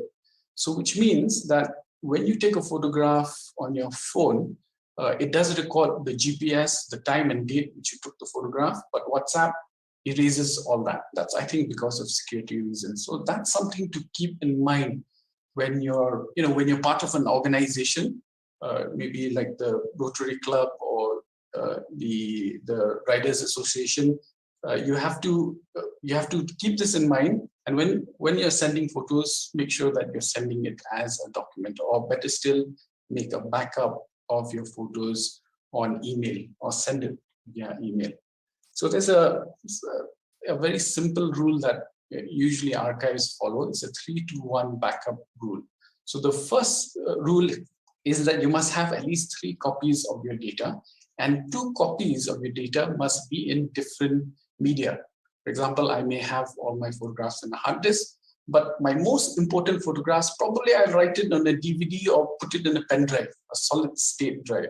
And of course, the last suggestion is make sure that you have a copy of your photographs on the cloud. Okay, so like I was discussing earlier, it's good to have your photographs somewhere online, or maybe you mail it to yourself, or maybe you can mail it to a friend, a close friend or relative, so that you can have a copy. I just want to, as I end, I just want to share this photograph with all of you. This was a photograph which I found a few months back, and I found it in one of my grandmother's bags. So in the photo is my grandmother and her firstborn and her mother. My grandmother had kept this photograph in a very neat envelope, and also kept it in another sort of a suitcase. looking at this photograph, taking it out and scanning it, I realized something, that we have sort of lost this value, I feel, of each and every photograph that we're taking, because photography has become so accessible, and it's this democratization of photography is there with smartphones. We can click hundreds of photos per day, but we have really, I feel that we have really lost the value of each photo. So maybe let's try to think about what our parents and our grandparents thought of photography, that every time you take a photograph, that photograph is actually very precious. You've actually captured something in time and it's been preserved.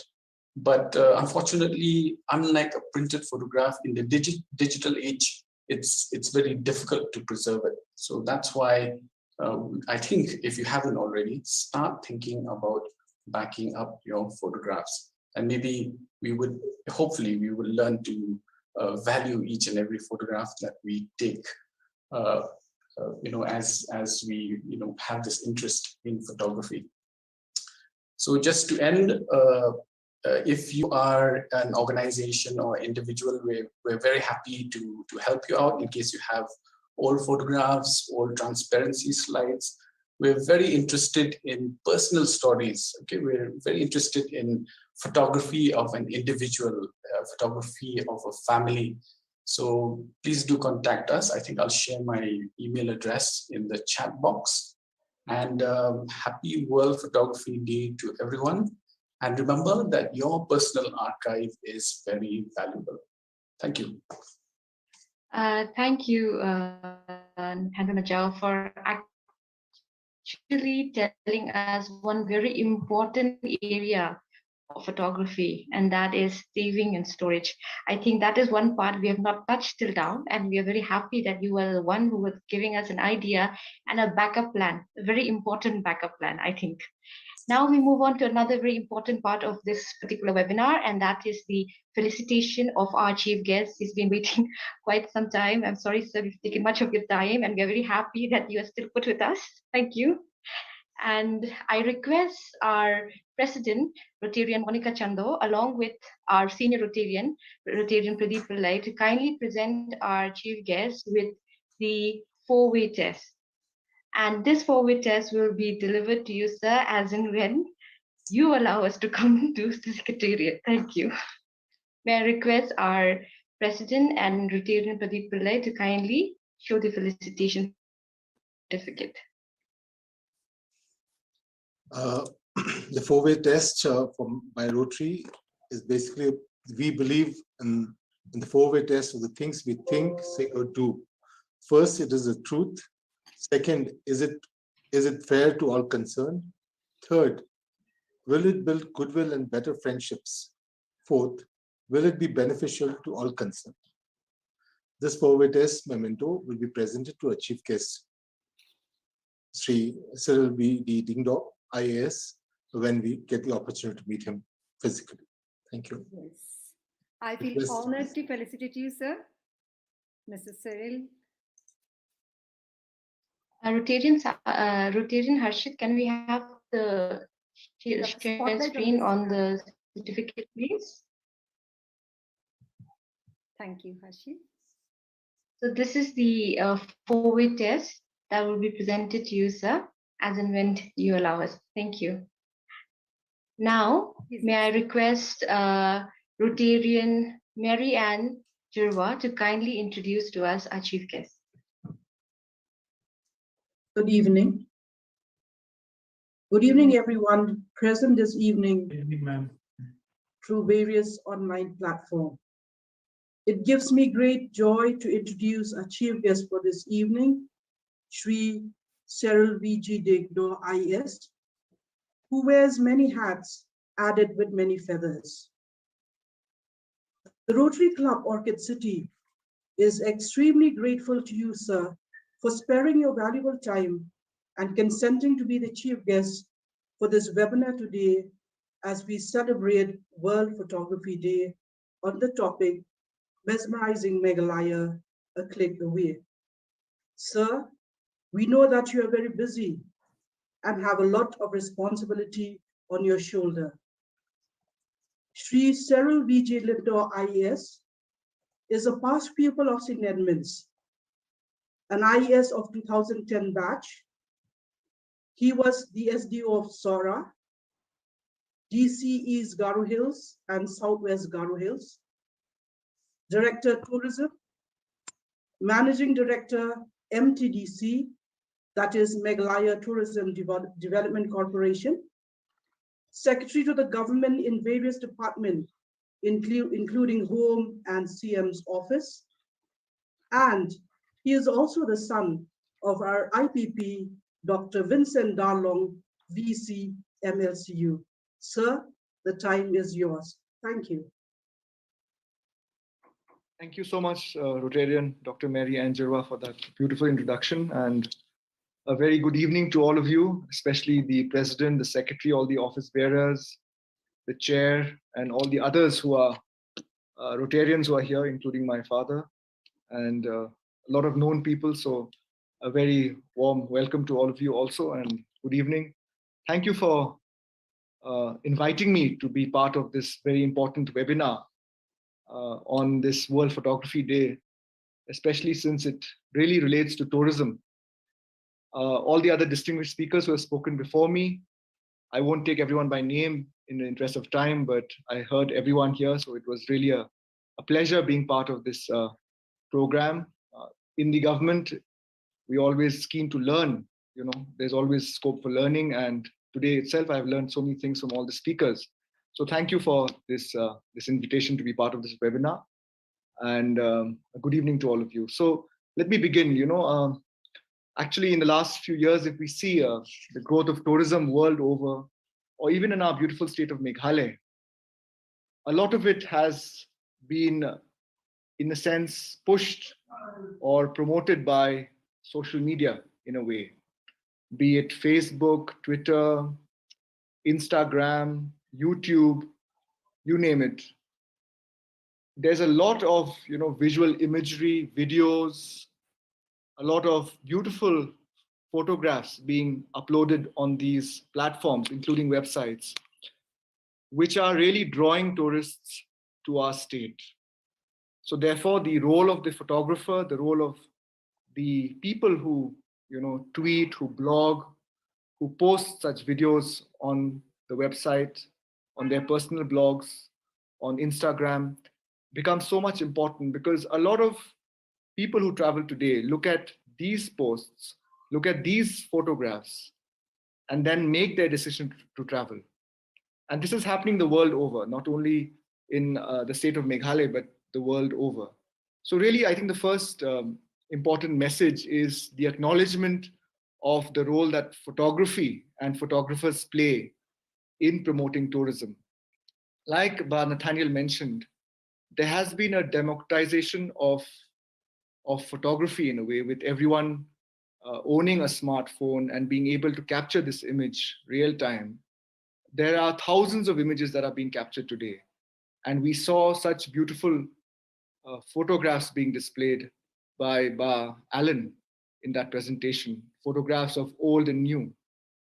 And we could see the power of the visual image, really, in terms of showcasing not only the beauty of our beautiful state of Meghalaya, but in the potential it has to attract the tourists world over. Because if you see such a beautiful image, I'm sure the experience of having been in that image or having been able to capture that image is itself so important from the perspective of a traveler. So we in Meghalaya Tourism, you know, looking at this as a theme, have been trying to promote Meghalaya as a destination where we can experience nature, and in today's, you know, terminology, experiential tourism is something that is gaining huge ground, where you can experience nature, experience the beauty of the waterfalls, experience the clouds, experience the food, the culture, the language of the people, the beautiful roads or the driveways. You know, Umdor was talking about how you know, the riders, the bikers experience that kind of tourism. So Meghalaya that way offers something for everyone, for all kinds of traveler, including for those who love nature. Trekking trails, be it the David Scott Trail or the trail to Sora, and the trek to Shillong Peak. All this is part of what Meghalaya tourism can offer as a state, and photography captures that essence, I would say. So first thing, recognizing this talent of photography and the power of photography is very important. And we in Meghalaya Tourism thought that the best way to do this is to actually, come up with a contest, because we know that millions of photographs are being taken world over, are being posted everywhere. How do we ensure that we organize this and acknowledge the best that there is? Because with so many photographs being taken, we also have to look at the quality of the photograph.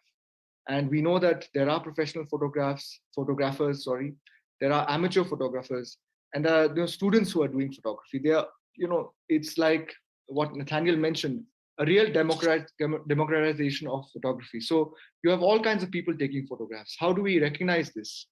So we came up with an idea of a contest a few months ago that was launched. March and April, we have launched this contest. It's a rolling contest where the top 3 photographs are awarded a cash prize every month. So I would encourage, photographers who are there today in listening to this webinar to participate in this contest of Meghalaya Tourism.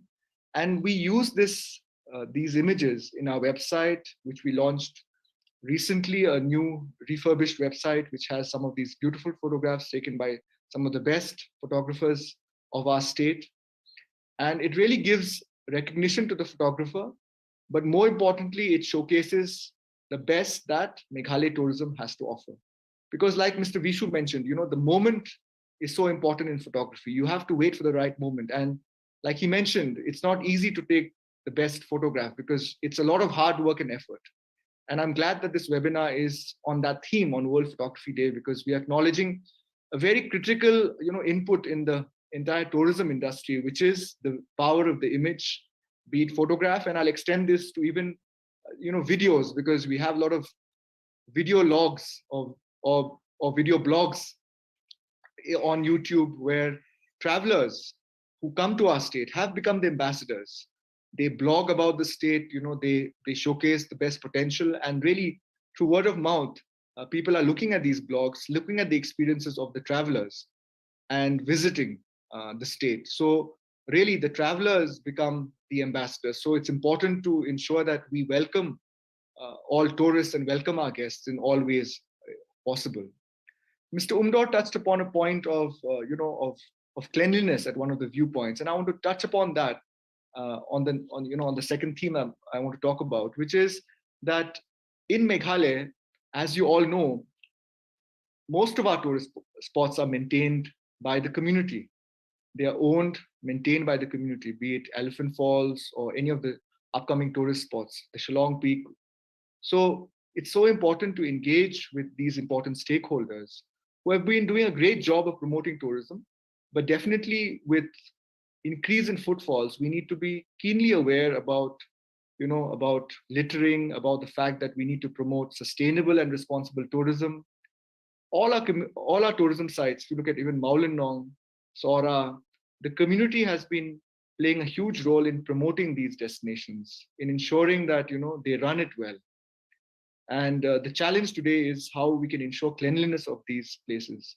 So last year, when we launched our website, Honorable Chief Minister had also, launched a mission which we called Restart Tourism, where we tried and explained to everyone that there are three principles, which are simply put: one, we define the correct carrying capacity of every tourist location. We know that the living root bridges are a very important destination for our state. How do we ensure that these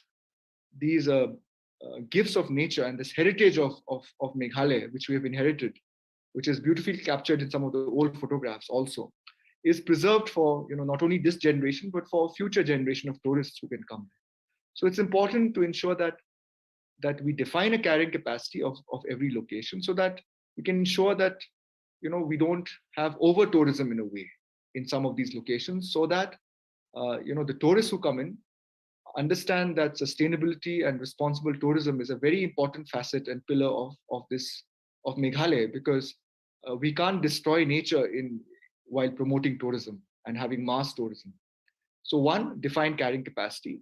Number two, we said that can communities then also look at right pricing? Because once you define the carrying capacity and you have a strategy of ensuring right pricing, linked to right pricing is the fact that you want to ensure better services for the tourists who come in. So one small example I can give.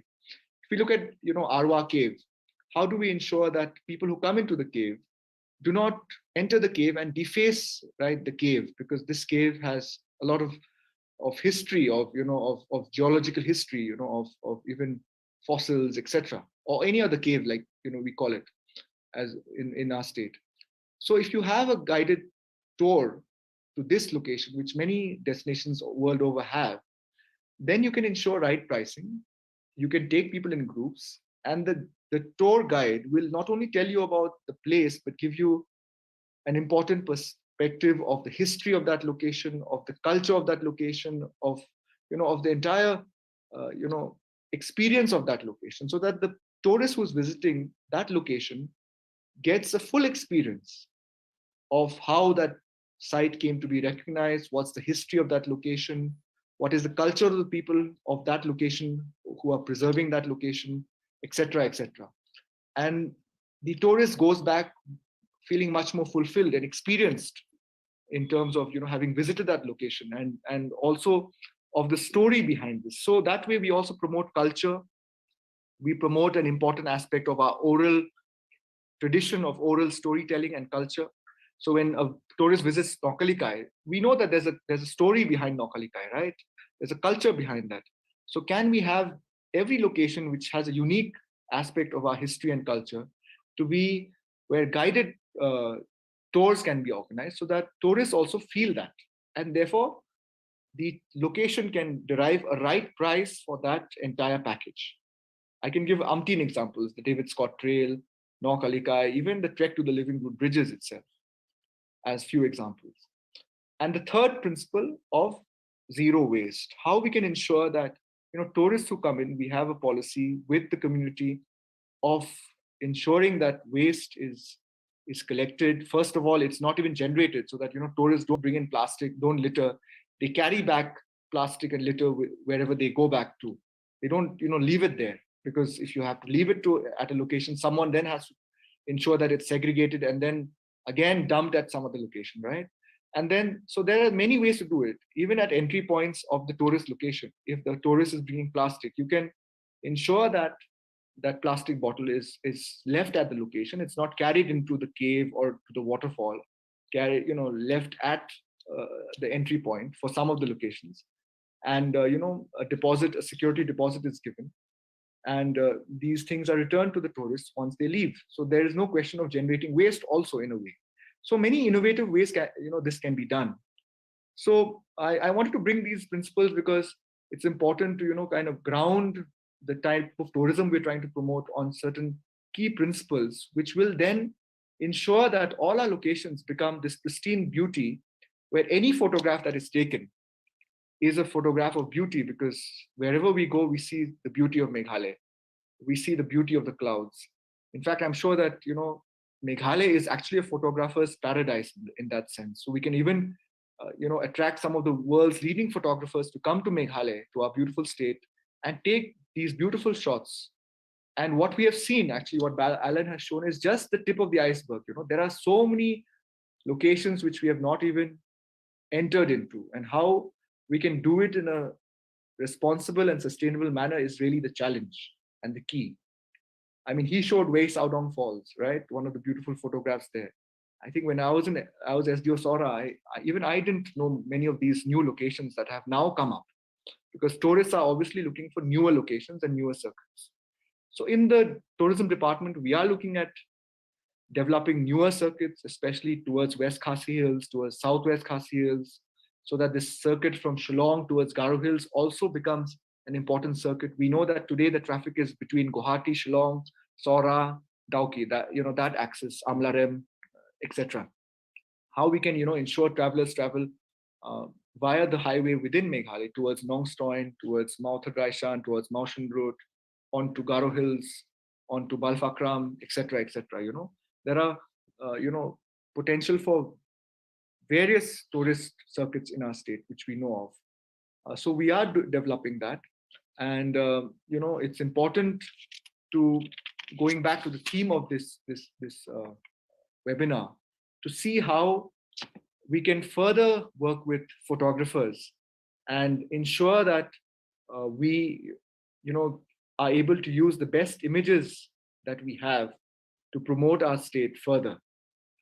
So this, given the fact that we live in a social media age, a lot of this content will be generated, no doubt, by users themselves. Everyone wants to click a photograph, and post it on their Facebook page or Instagram handle and show that they have been here.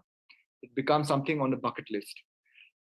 Yet through contests, we're trying to, get the best photographs. We have been able to get a few good photographs, and we'll be publishing them. And hopefully, in the coming years, we can even come out with a coffee table book where we acknowledge these photographs. World Tourism Day, we have been acknowledging many of these photographers. Some of them have clicked the most beautiful images, as we have seen what Alan has shown. And with the Northeast Archive, we've been also working with them to ensure that these photographs are properly catalogued, are digitized, are archived, and are stored, so that there is a systematic way of ensuring that these photographs are not lost, that there's a backup. What I would request photographers is, to come up not only with single images, but to come up with themes, right?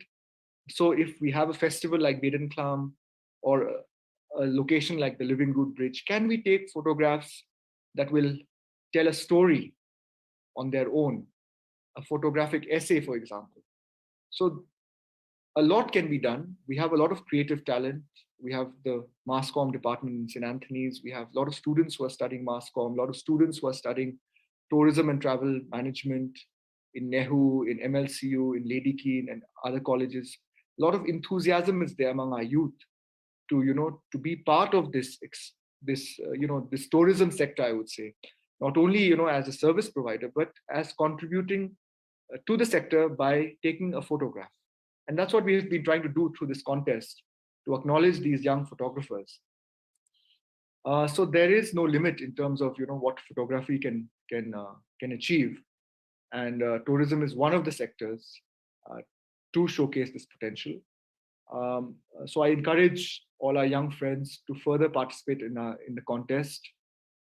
Rotary Club of Orchid City has done a great service today on World Photography Day by organizing this webinar. We can also look at specialized workshops. We are happy to also collaborate in the tourism department to fund some of these workshops, to encourage our young photographers who want to take it up as a career option, right? There are photographers who do it full time, who look at photography as a full-time career, and the talent is there. I'm sure that we need to hone that and see how many of our young friends can take it up full time and what can be done in that regard. So those are some of the key points I would like to also flag for future discussion, and how we can collaborate and work with them. The Mass Comm department of St. Anthony's is there, and I'm sure a lot of students do learn about photography. We can look at how these students can be engaged, especially in contributing to the tourism sector through their photographs. So the key point, just before I conclude, I want to mention is, now that there are so many photographs being taken, the attention span of people who are visiting websites also is very small. If your photograph or your caption or your image is not able to capture the essence and the quality of that image, people then browse out or go to some other website. So you really have to have quality also in that sense, and that is where we need to all put our minds to, so that the quality aspect of the photographs can also be looked into, so that we can judging on the quality, be able to showcase the best that we have. So Meghalaya Tourism is trying to do that. No doubt there are lots of blogs, lots of websites. But through this contest and maybe in other means, we can select the best and showcase this to the world and to potential tourists who are coming from or to visit our beautiful state. So I'll not speak much more. I think we have had a long session, almost coming to 2 hours right from the beginning. A lot of our participants have been there from 5 a.m., have heard so many of our speakers, our distinguished speakers from whom we have all learned many things, including myself, on the history of photography, starting from Bhawan Prang to the others who I all mentioned. So I hope I've been able to do justice to this webinar by telling you about what tourism is doing and how photography becomes a very key input to the tourism sector as a whole, not only in Meghalaya but world over. So with these few words, once again, I thank all the members of the Rotary Club of Orchid City, Shillong, for organizing this webinar, for having felicitated me, for having invited me, and look forward to having webinars of this kind in future, especially for our youth, for our students, and looking at photography also as a career option and how we can organize our photographers into something where the image that they capture has value, has recognition, and really the person behind the photograph also has to be then recognized, because today when we look at photographs, no one looks at the photographer, right? In a way, I mean, we hardly are able to even see who's the person behind the photographer. That gets lost in a way because the image itself is so strong. Of course, in photography, I believe the image should speak for the photographer. But by doing this work, we are also acknowledging the photographer, the person behind that. And we need to encourage these photographers. And I'm sure many of them are today here. That's why I'm addressing this important aspect also. And see how that recognition then can translate into them being, not only doing it part-time and not only doing it as amateurs, but in a way that can be sustainable and that can contribute even further to capture the beauty of our state. So thank you once again. A very good evening to all of you. Thank you to one and all. Thank you, sir. Thank you so much for giving us time, firstly, and giving us the inspiration and the encouragement. And I think the audiences who are not only present in this particular webinar via Zoom, but even our audiences through Facebook and YouTube, and especially the youth, they'll feel really empowered and encouraged to take photography as a profession in future, because that is something out of the box. So I think, thank you so very much for encouraging us over this. Thank you so much. Now we are moving on to another important aspect, and that is the interactive session. So if there is any question, we would not take many, as you know, time is not permitting us, but maybe one or two. If there's any question from the audiences.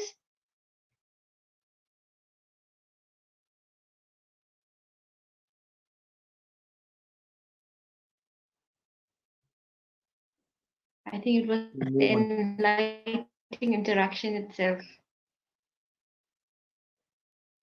Does one have a question? Yeah. Okay. Dr. Julita.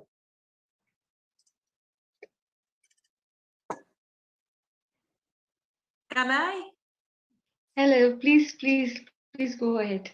Yes, so great. Congratulations to the president and the team photography, and really exciting speakers. We learned so much from them, and especially the insight that our chief guest has given. Really, we could say that he's a great administrator. I don't know whether it's a question or a concern. Only I'm just wondering, whenever we go out, like what Mr. Subir Roy has said somehow, I have a lot of reservation to visit tourist area because of only one reason, that is we lack so much in restrooms. So I don't know how the government is planning to do about that. And then second concern that I have, it is that we could see, the natural beauty of the place is being turned into concrete pathways, concrete decorations, and also, I don't know whether this is a right concern or not, but I just feel like I need to share here. Thank you so much. Thank you, ma'am, for your question. I think the concern you've raised and you've flagged is very, very important, especially from the tourist perspective, whether it is the local tourists or the tourists coming from the outside. I request anyone to answer that question. I think Sir is here. Yes, Sir Cyril, if you can give us an answer to that question. Yeah, I think important concerns, restroom and the concrete. These are very valid and important concerns that a lot of our tourism stakeholders do have. Let me just answer it in the best way possible. So like I said, a lot of our engagement with the community happens at the tourism department level, and rightly or wrongly, many of them through various schemes including Narega have an idea of how you should build pathways, etc. What we have been doing in our engagement with them, and I'm not judging anyone here, is telling them that we should, for example, try and use local material wherever possible, because that really enhances the beauty of that location. For example, just a simple example, even if we were to make a concrete pathway in a way, because some places you need to do it because of the steep slope where you need to give railing, etc., because otherwise the tourists will not be able to walk that path. Can we use local stone, like you have Mausora, for example, right, where you don't need to cement it, you can put it outside. Like on the David Scott Trail, you see a lot of those old stones still exist, and many of these locations. So we have been conscious of this, and wherever the department is implementing schemes, we have been trying to use local material wherever feasible and possible. We have also invested in ensuring that a lot of these locations we have master plans, and we engage architects, so that because tourism is one sector where the building that you make, the restaurant or the wayside amenity or the hotel, whatever infrastructure you come up with, it has to be aesthetically pleasing to attract tourists. So we are conscious of that, and we have been engaging architects, designers, so that the product we get is something that is for tourists.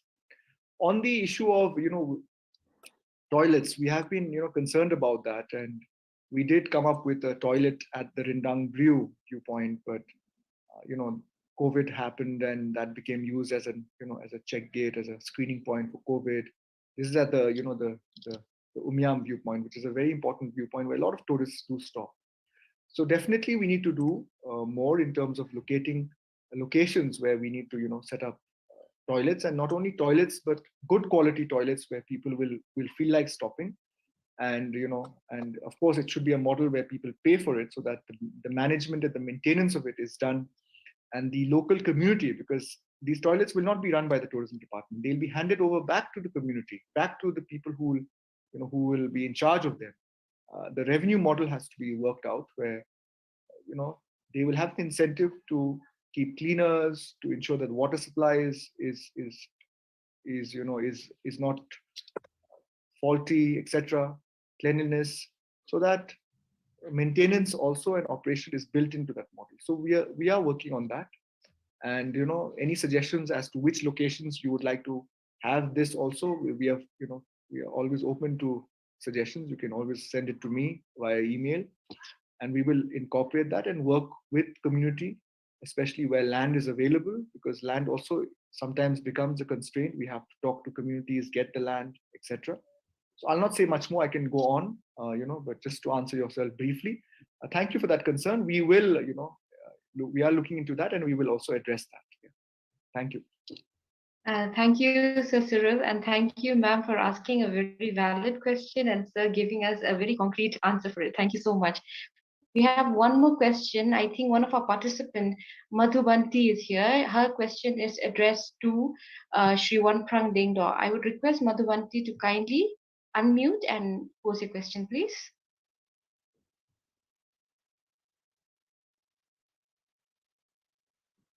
Madhubanti, if you are there.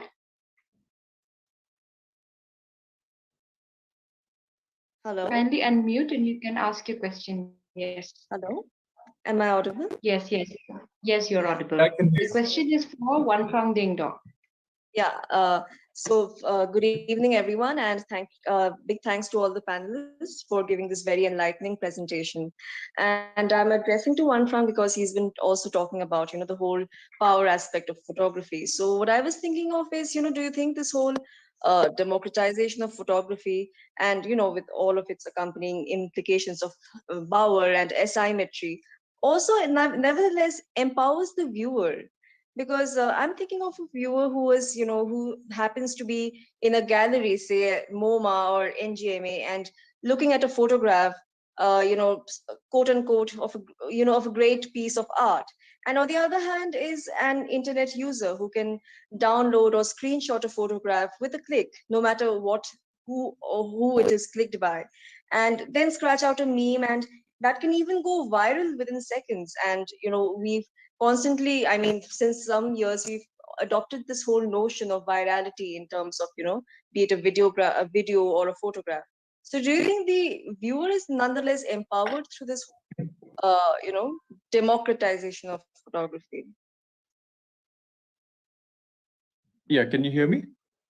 Yeah. Yes, sir, you're audible.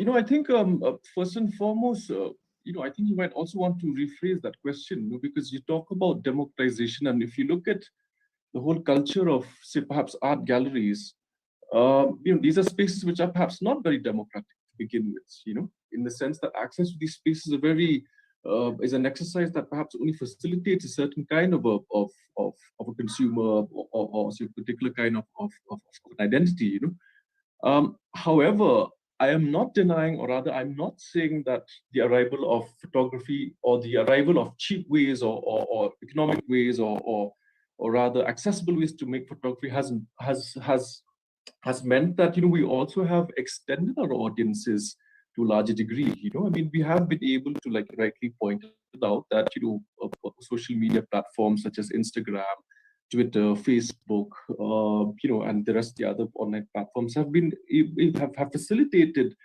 the viewing of these images. Now when we have to go to the whole indexicality of how one reads an image, that differs from one person to the other, right? I mean, we've seen those lovely photographs of this place that is being shown by Alan, and of course the lovely personal collections from the Northeast India Archive. The way in which people read those images might be completely different from how one would read other images. And I think that, to quote Huxley, the visual circle of dance, the more you know, the more you see. So in other words, if I see a photograph of a certain place, I will not just think of it because I've never been there. I will also look at what are the other factors that that surround that image.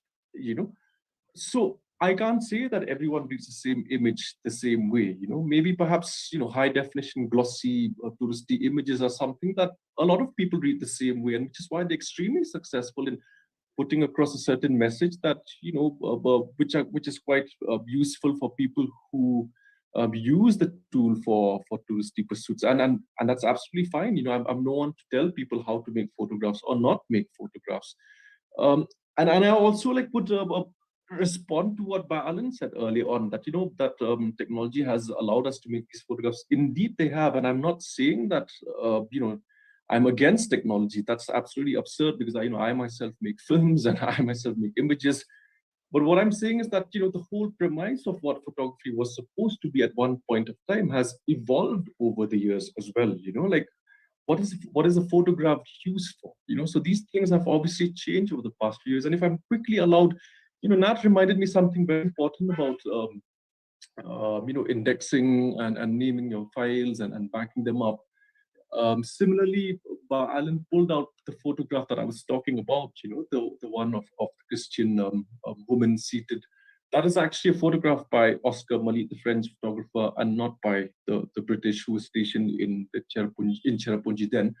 But what I want to say is also, what these photographs were of at one point of time. And I'm just going to try and see if I can change the camera. These are some of the images that have been sourced from the British Library. These are all albumin prints that I had access at one point of time. So for example, you will see here this is an albumin print here. It's Cherak Presbytery, and you can see like how the people have chosen to arrange themselves in the photograph, the kind of composition that's involved. So it's all a very conscious act, Similarly, this is another village elder, and these are all about 1830s perhaps.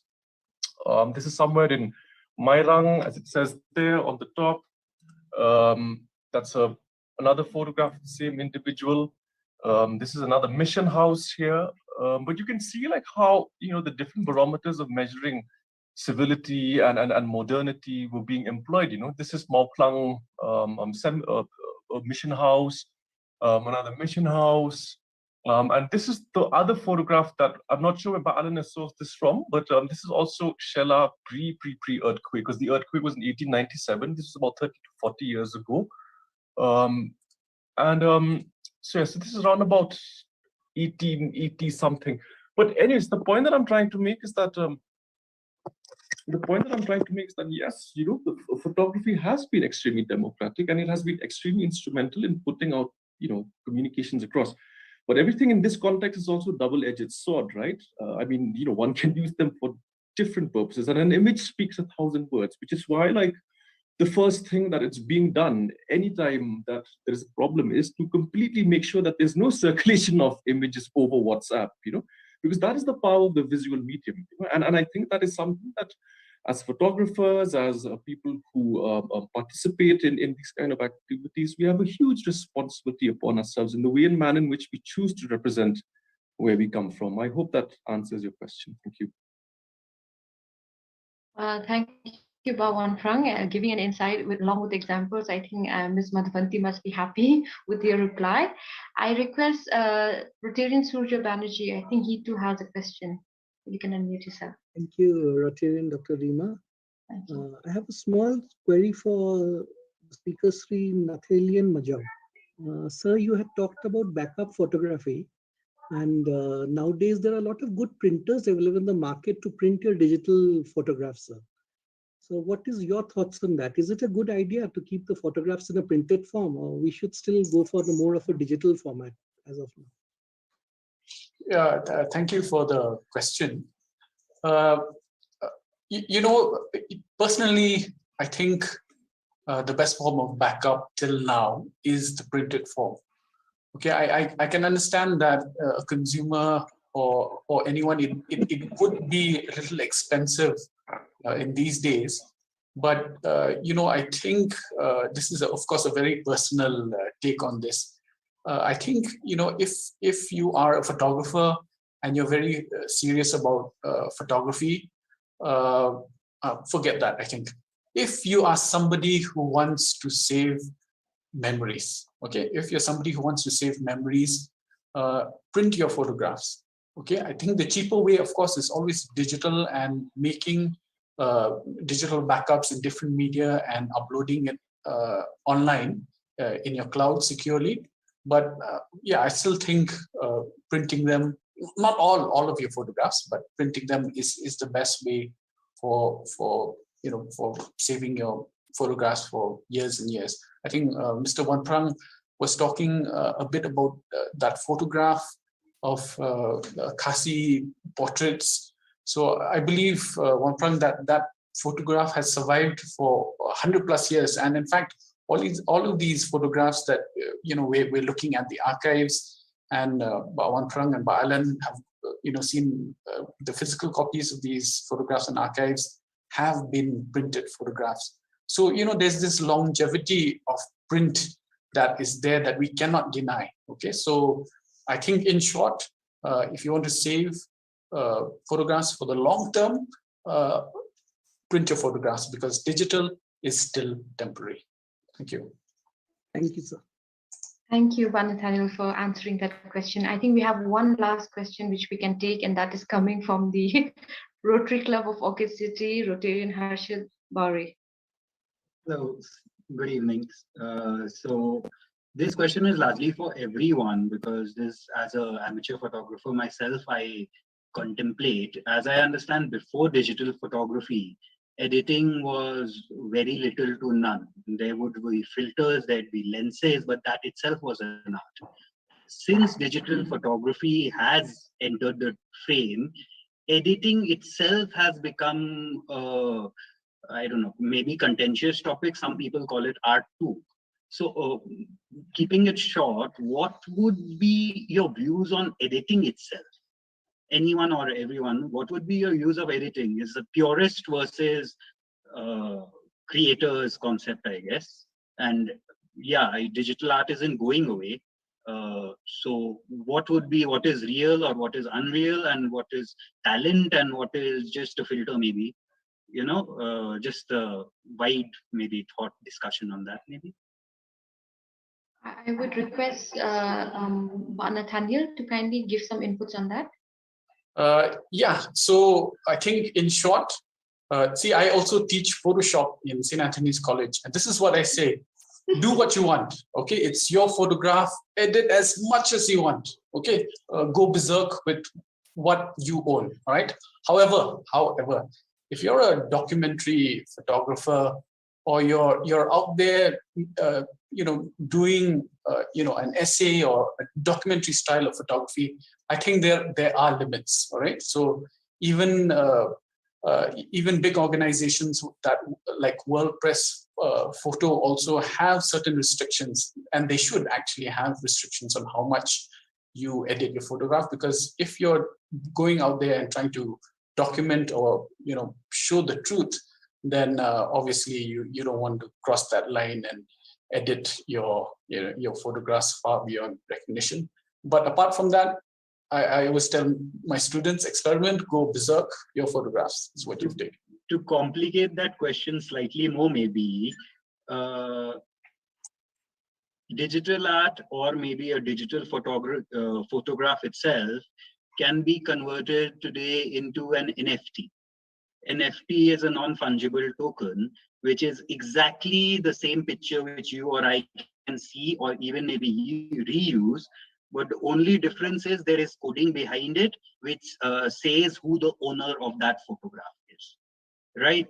So now in that particular way, you can, like Cyril was also saying, you can create a theme, you can create an entire picture, or you could have a Mona Lisa. Like, for example, just an example, there is only one Mona Lisa, but there are innumerable printouts of that same Mona Lisa. The one Mona Lisa is valuable, the printouts are worthless. Right. So in that similar line, would there be your thoughts on digitization of physical photos of the old? Not for just record keeping, but even for, I assume, being the ability or the concept of ownership of those photographs in the first place, and also in a way so that they don't die out, I guess. They don't get weathered in a storm or an earthquake or anywhere else. Right? So I think I'll be, I'll be very diplomatic with this. So from the archive side, we try to digitize, everything that we get. But at the same time, we also have, a copyright form, and we do understand copyright very well. If somebody is giving a photograph to us and he or her has certain conditions, we respect those conditions. So I can only comment that, we go ahead and digitize, and as much as possible, do not change anything in the digital form, and respect the contributors' decisions or terms rather. Manfran, anything? Yeah. Just to add to that, yeah, Nat, thanks. I think the whole point of say, perhaps even archiving, or the whole point of, say, why is a printout of a Mona Lisa not as worthy as the actual Mona Lisa itself? I think you also have to keep in mind that certain things are valuable because they also carry a certain context of time along with them, right? I mean, photography is a time-space-based exercise, and no amount of digitization or no amount of copying is able to carry that essence of that time, or for that matter, even the layers. So even if you print a photograph, it's perhaps like a one layer. A painting of the Mona Lisa has layers and layers of paint on it. Similarly, like, which is why the whole process of developing photographs in a dark room was, a magical process in that sense, because it is all science and a time-based scientific exercise, depending on the kind of chemicals that you use. And correct me if I'm wrong, Matt, I think analog photographs seem to retain the quality and the clarity much longer than prints that are being used by, than photographs that are being printed by pigments and contemporary dyes that you use in printers and all of that. And with regards to editing photographs, etc., I think one must also remember that our own choice of choosing what to capture is also an edit in that process, because you're already thinking of what you want to photograph. But at the end of the day, it's always about what you want to communicate, like Natalie pointed out, and how much stylization does the truth need, or in an era of post-truths, how much stylization does the lie need to become a truth? Yeah. I thank you, Nathaniel, and thank you, Bawan Prang, for giving us a good answer to a question posed by Harshit. I think we still need to work on the idea of copyright and what should be true and what should be not, and what should be paid for and what should be not. Ladies and gentlemen, we had a wonderful interactive session, and I'm very happy and glad to hear all our speakers and the participants who gave these questions and posed the answers that were so relevant and correct. Now we come towards the conclusion of this particular webinar, as we've already crossed 2 hours, and I'm very happy to see that we still have our participants intact with us. Thank you so much, even on Facebook, YouTube as well. Now I would request our senior Rotarian Pradeep Pillai sir, to kindly give us the vote of thanks.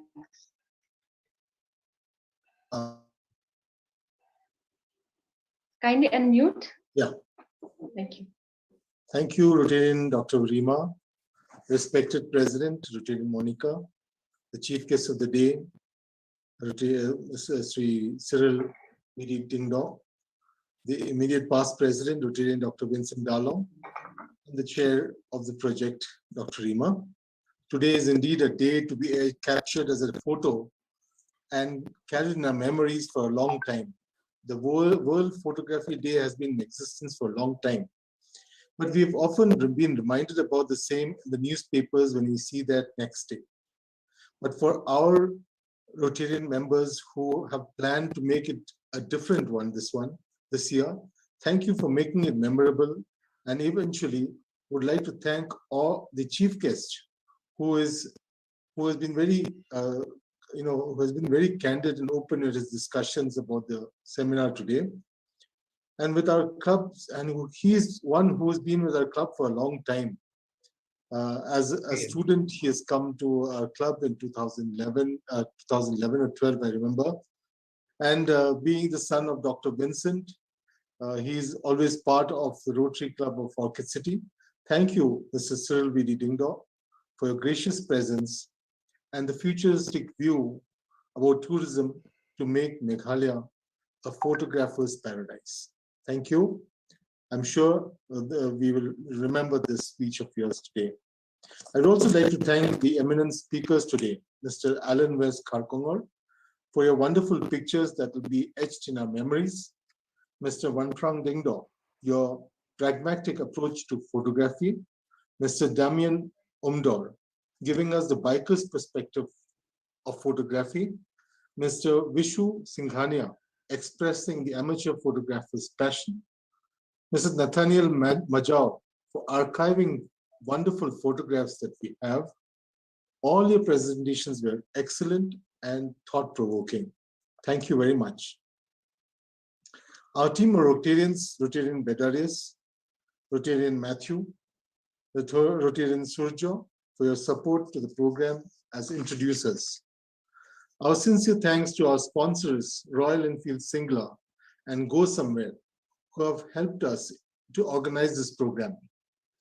A big shout out goes to our media partners, T7, for their support on promoting this on the visual media and social media.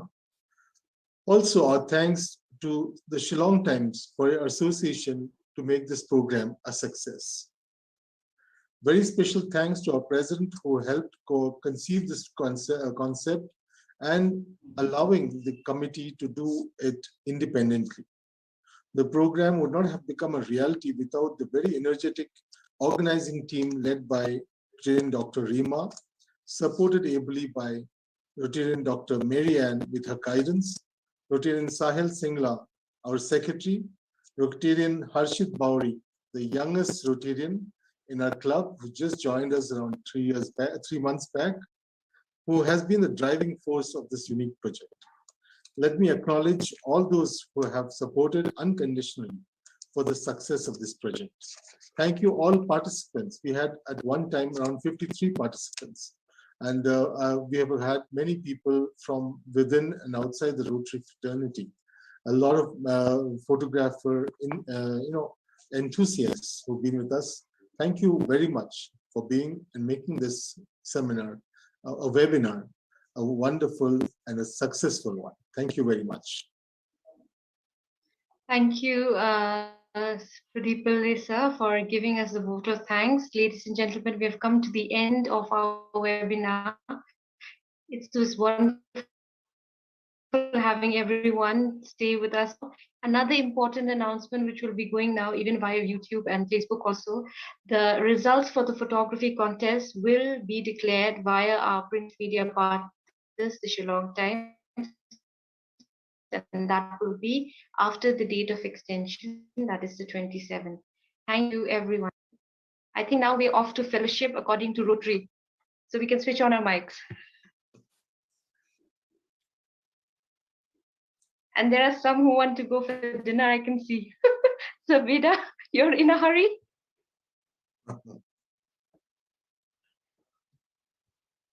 Thank you, everyone. Thank you, Monica ma'am. Thank you, Bamaja. Thank Thank you. you for success, It's Rima. been a long sitting, so it's time to say goodbye. Yes, it has been. Thank you, everyone, for the support. Everyone who are here, actually, we have been, and my network, as usual, went for a toss for a few minutes. I know. Okay. Yeah. So thank you. We have 22 participants with us. It's really good. Yes. Thank you. And even on Facebook and YouTube. Thank you so much. Thank you, Bye-bye. Mary ma'am, the backup. Thank you, Sujuda. Thank you, everyone. Thank you, Vishu sir. Thank you, Bhawan Frank. Thank you, Krishna Di.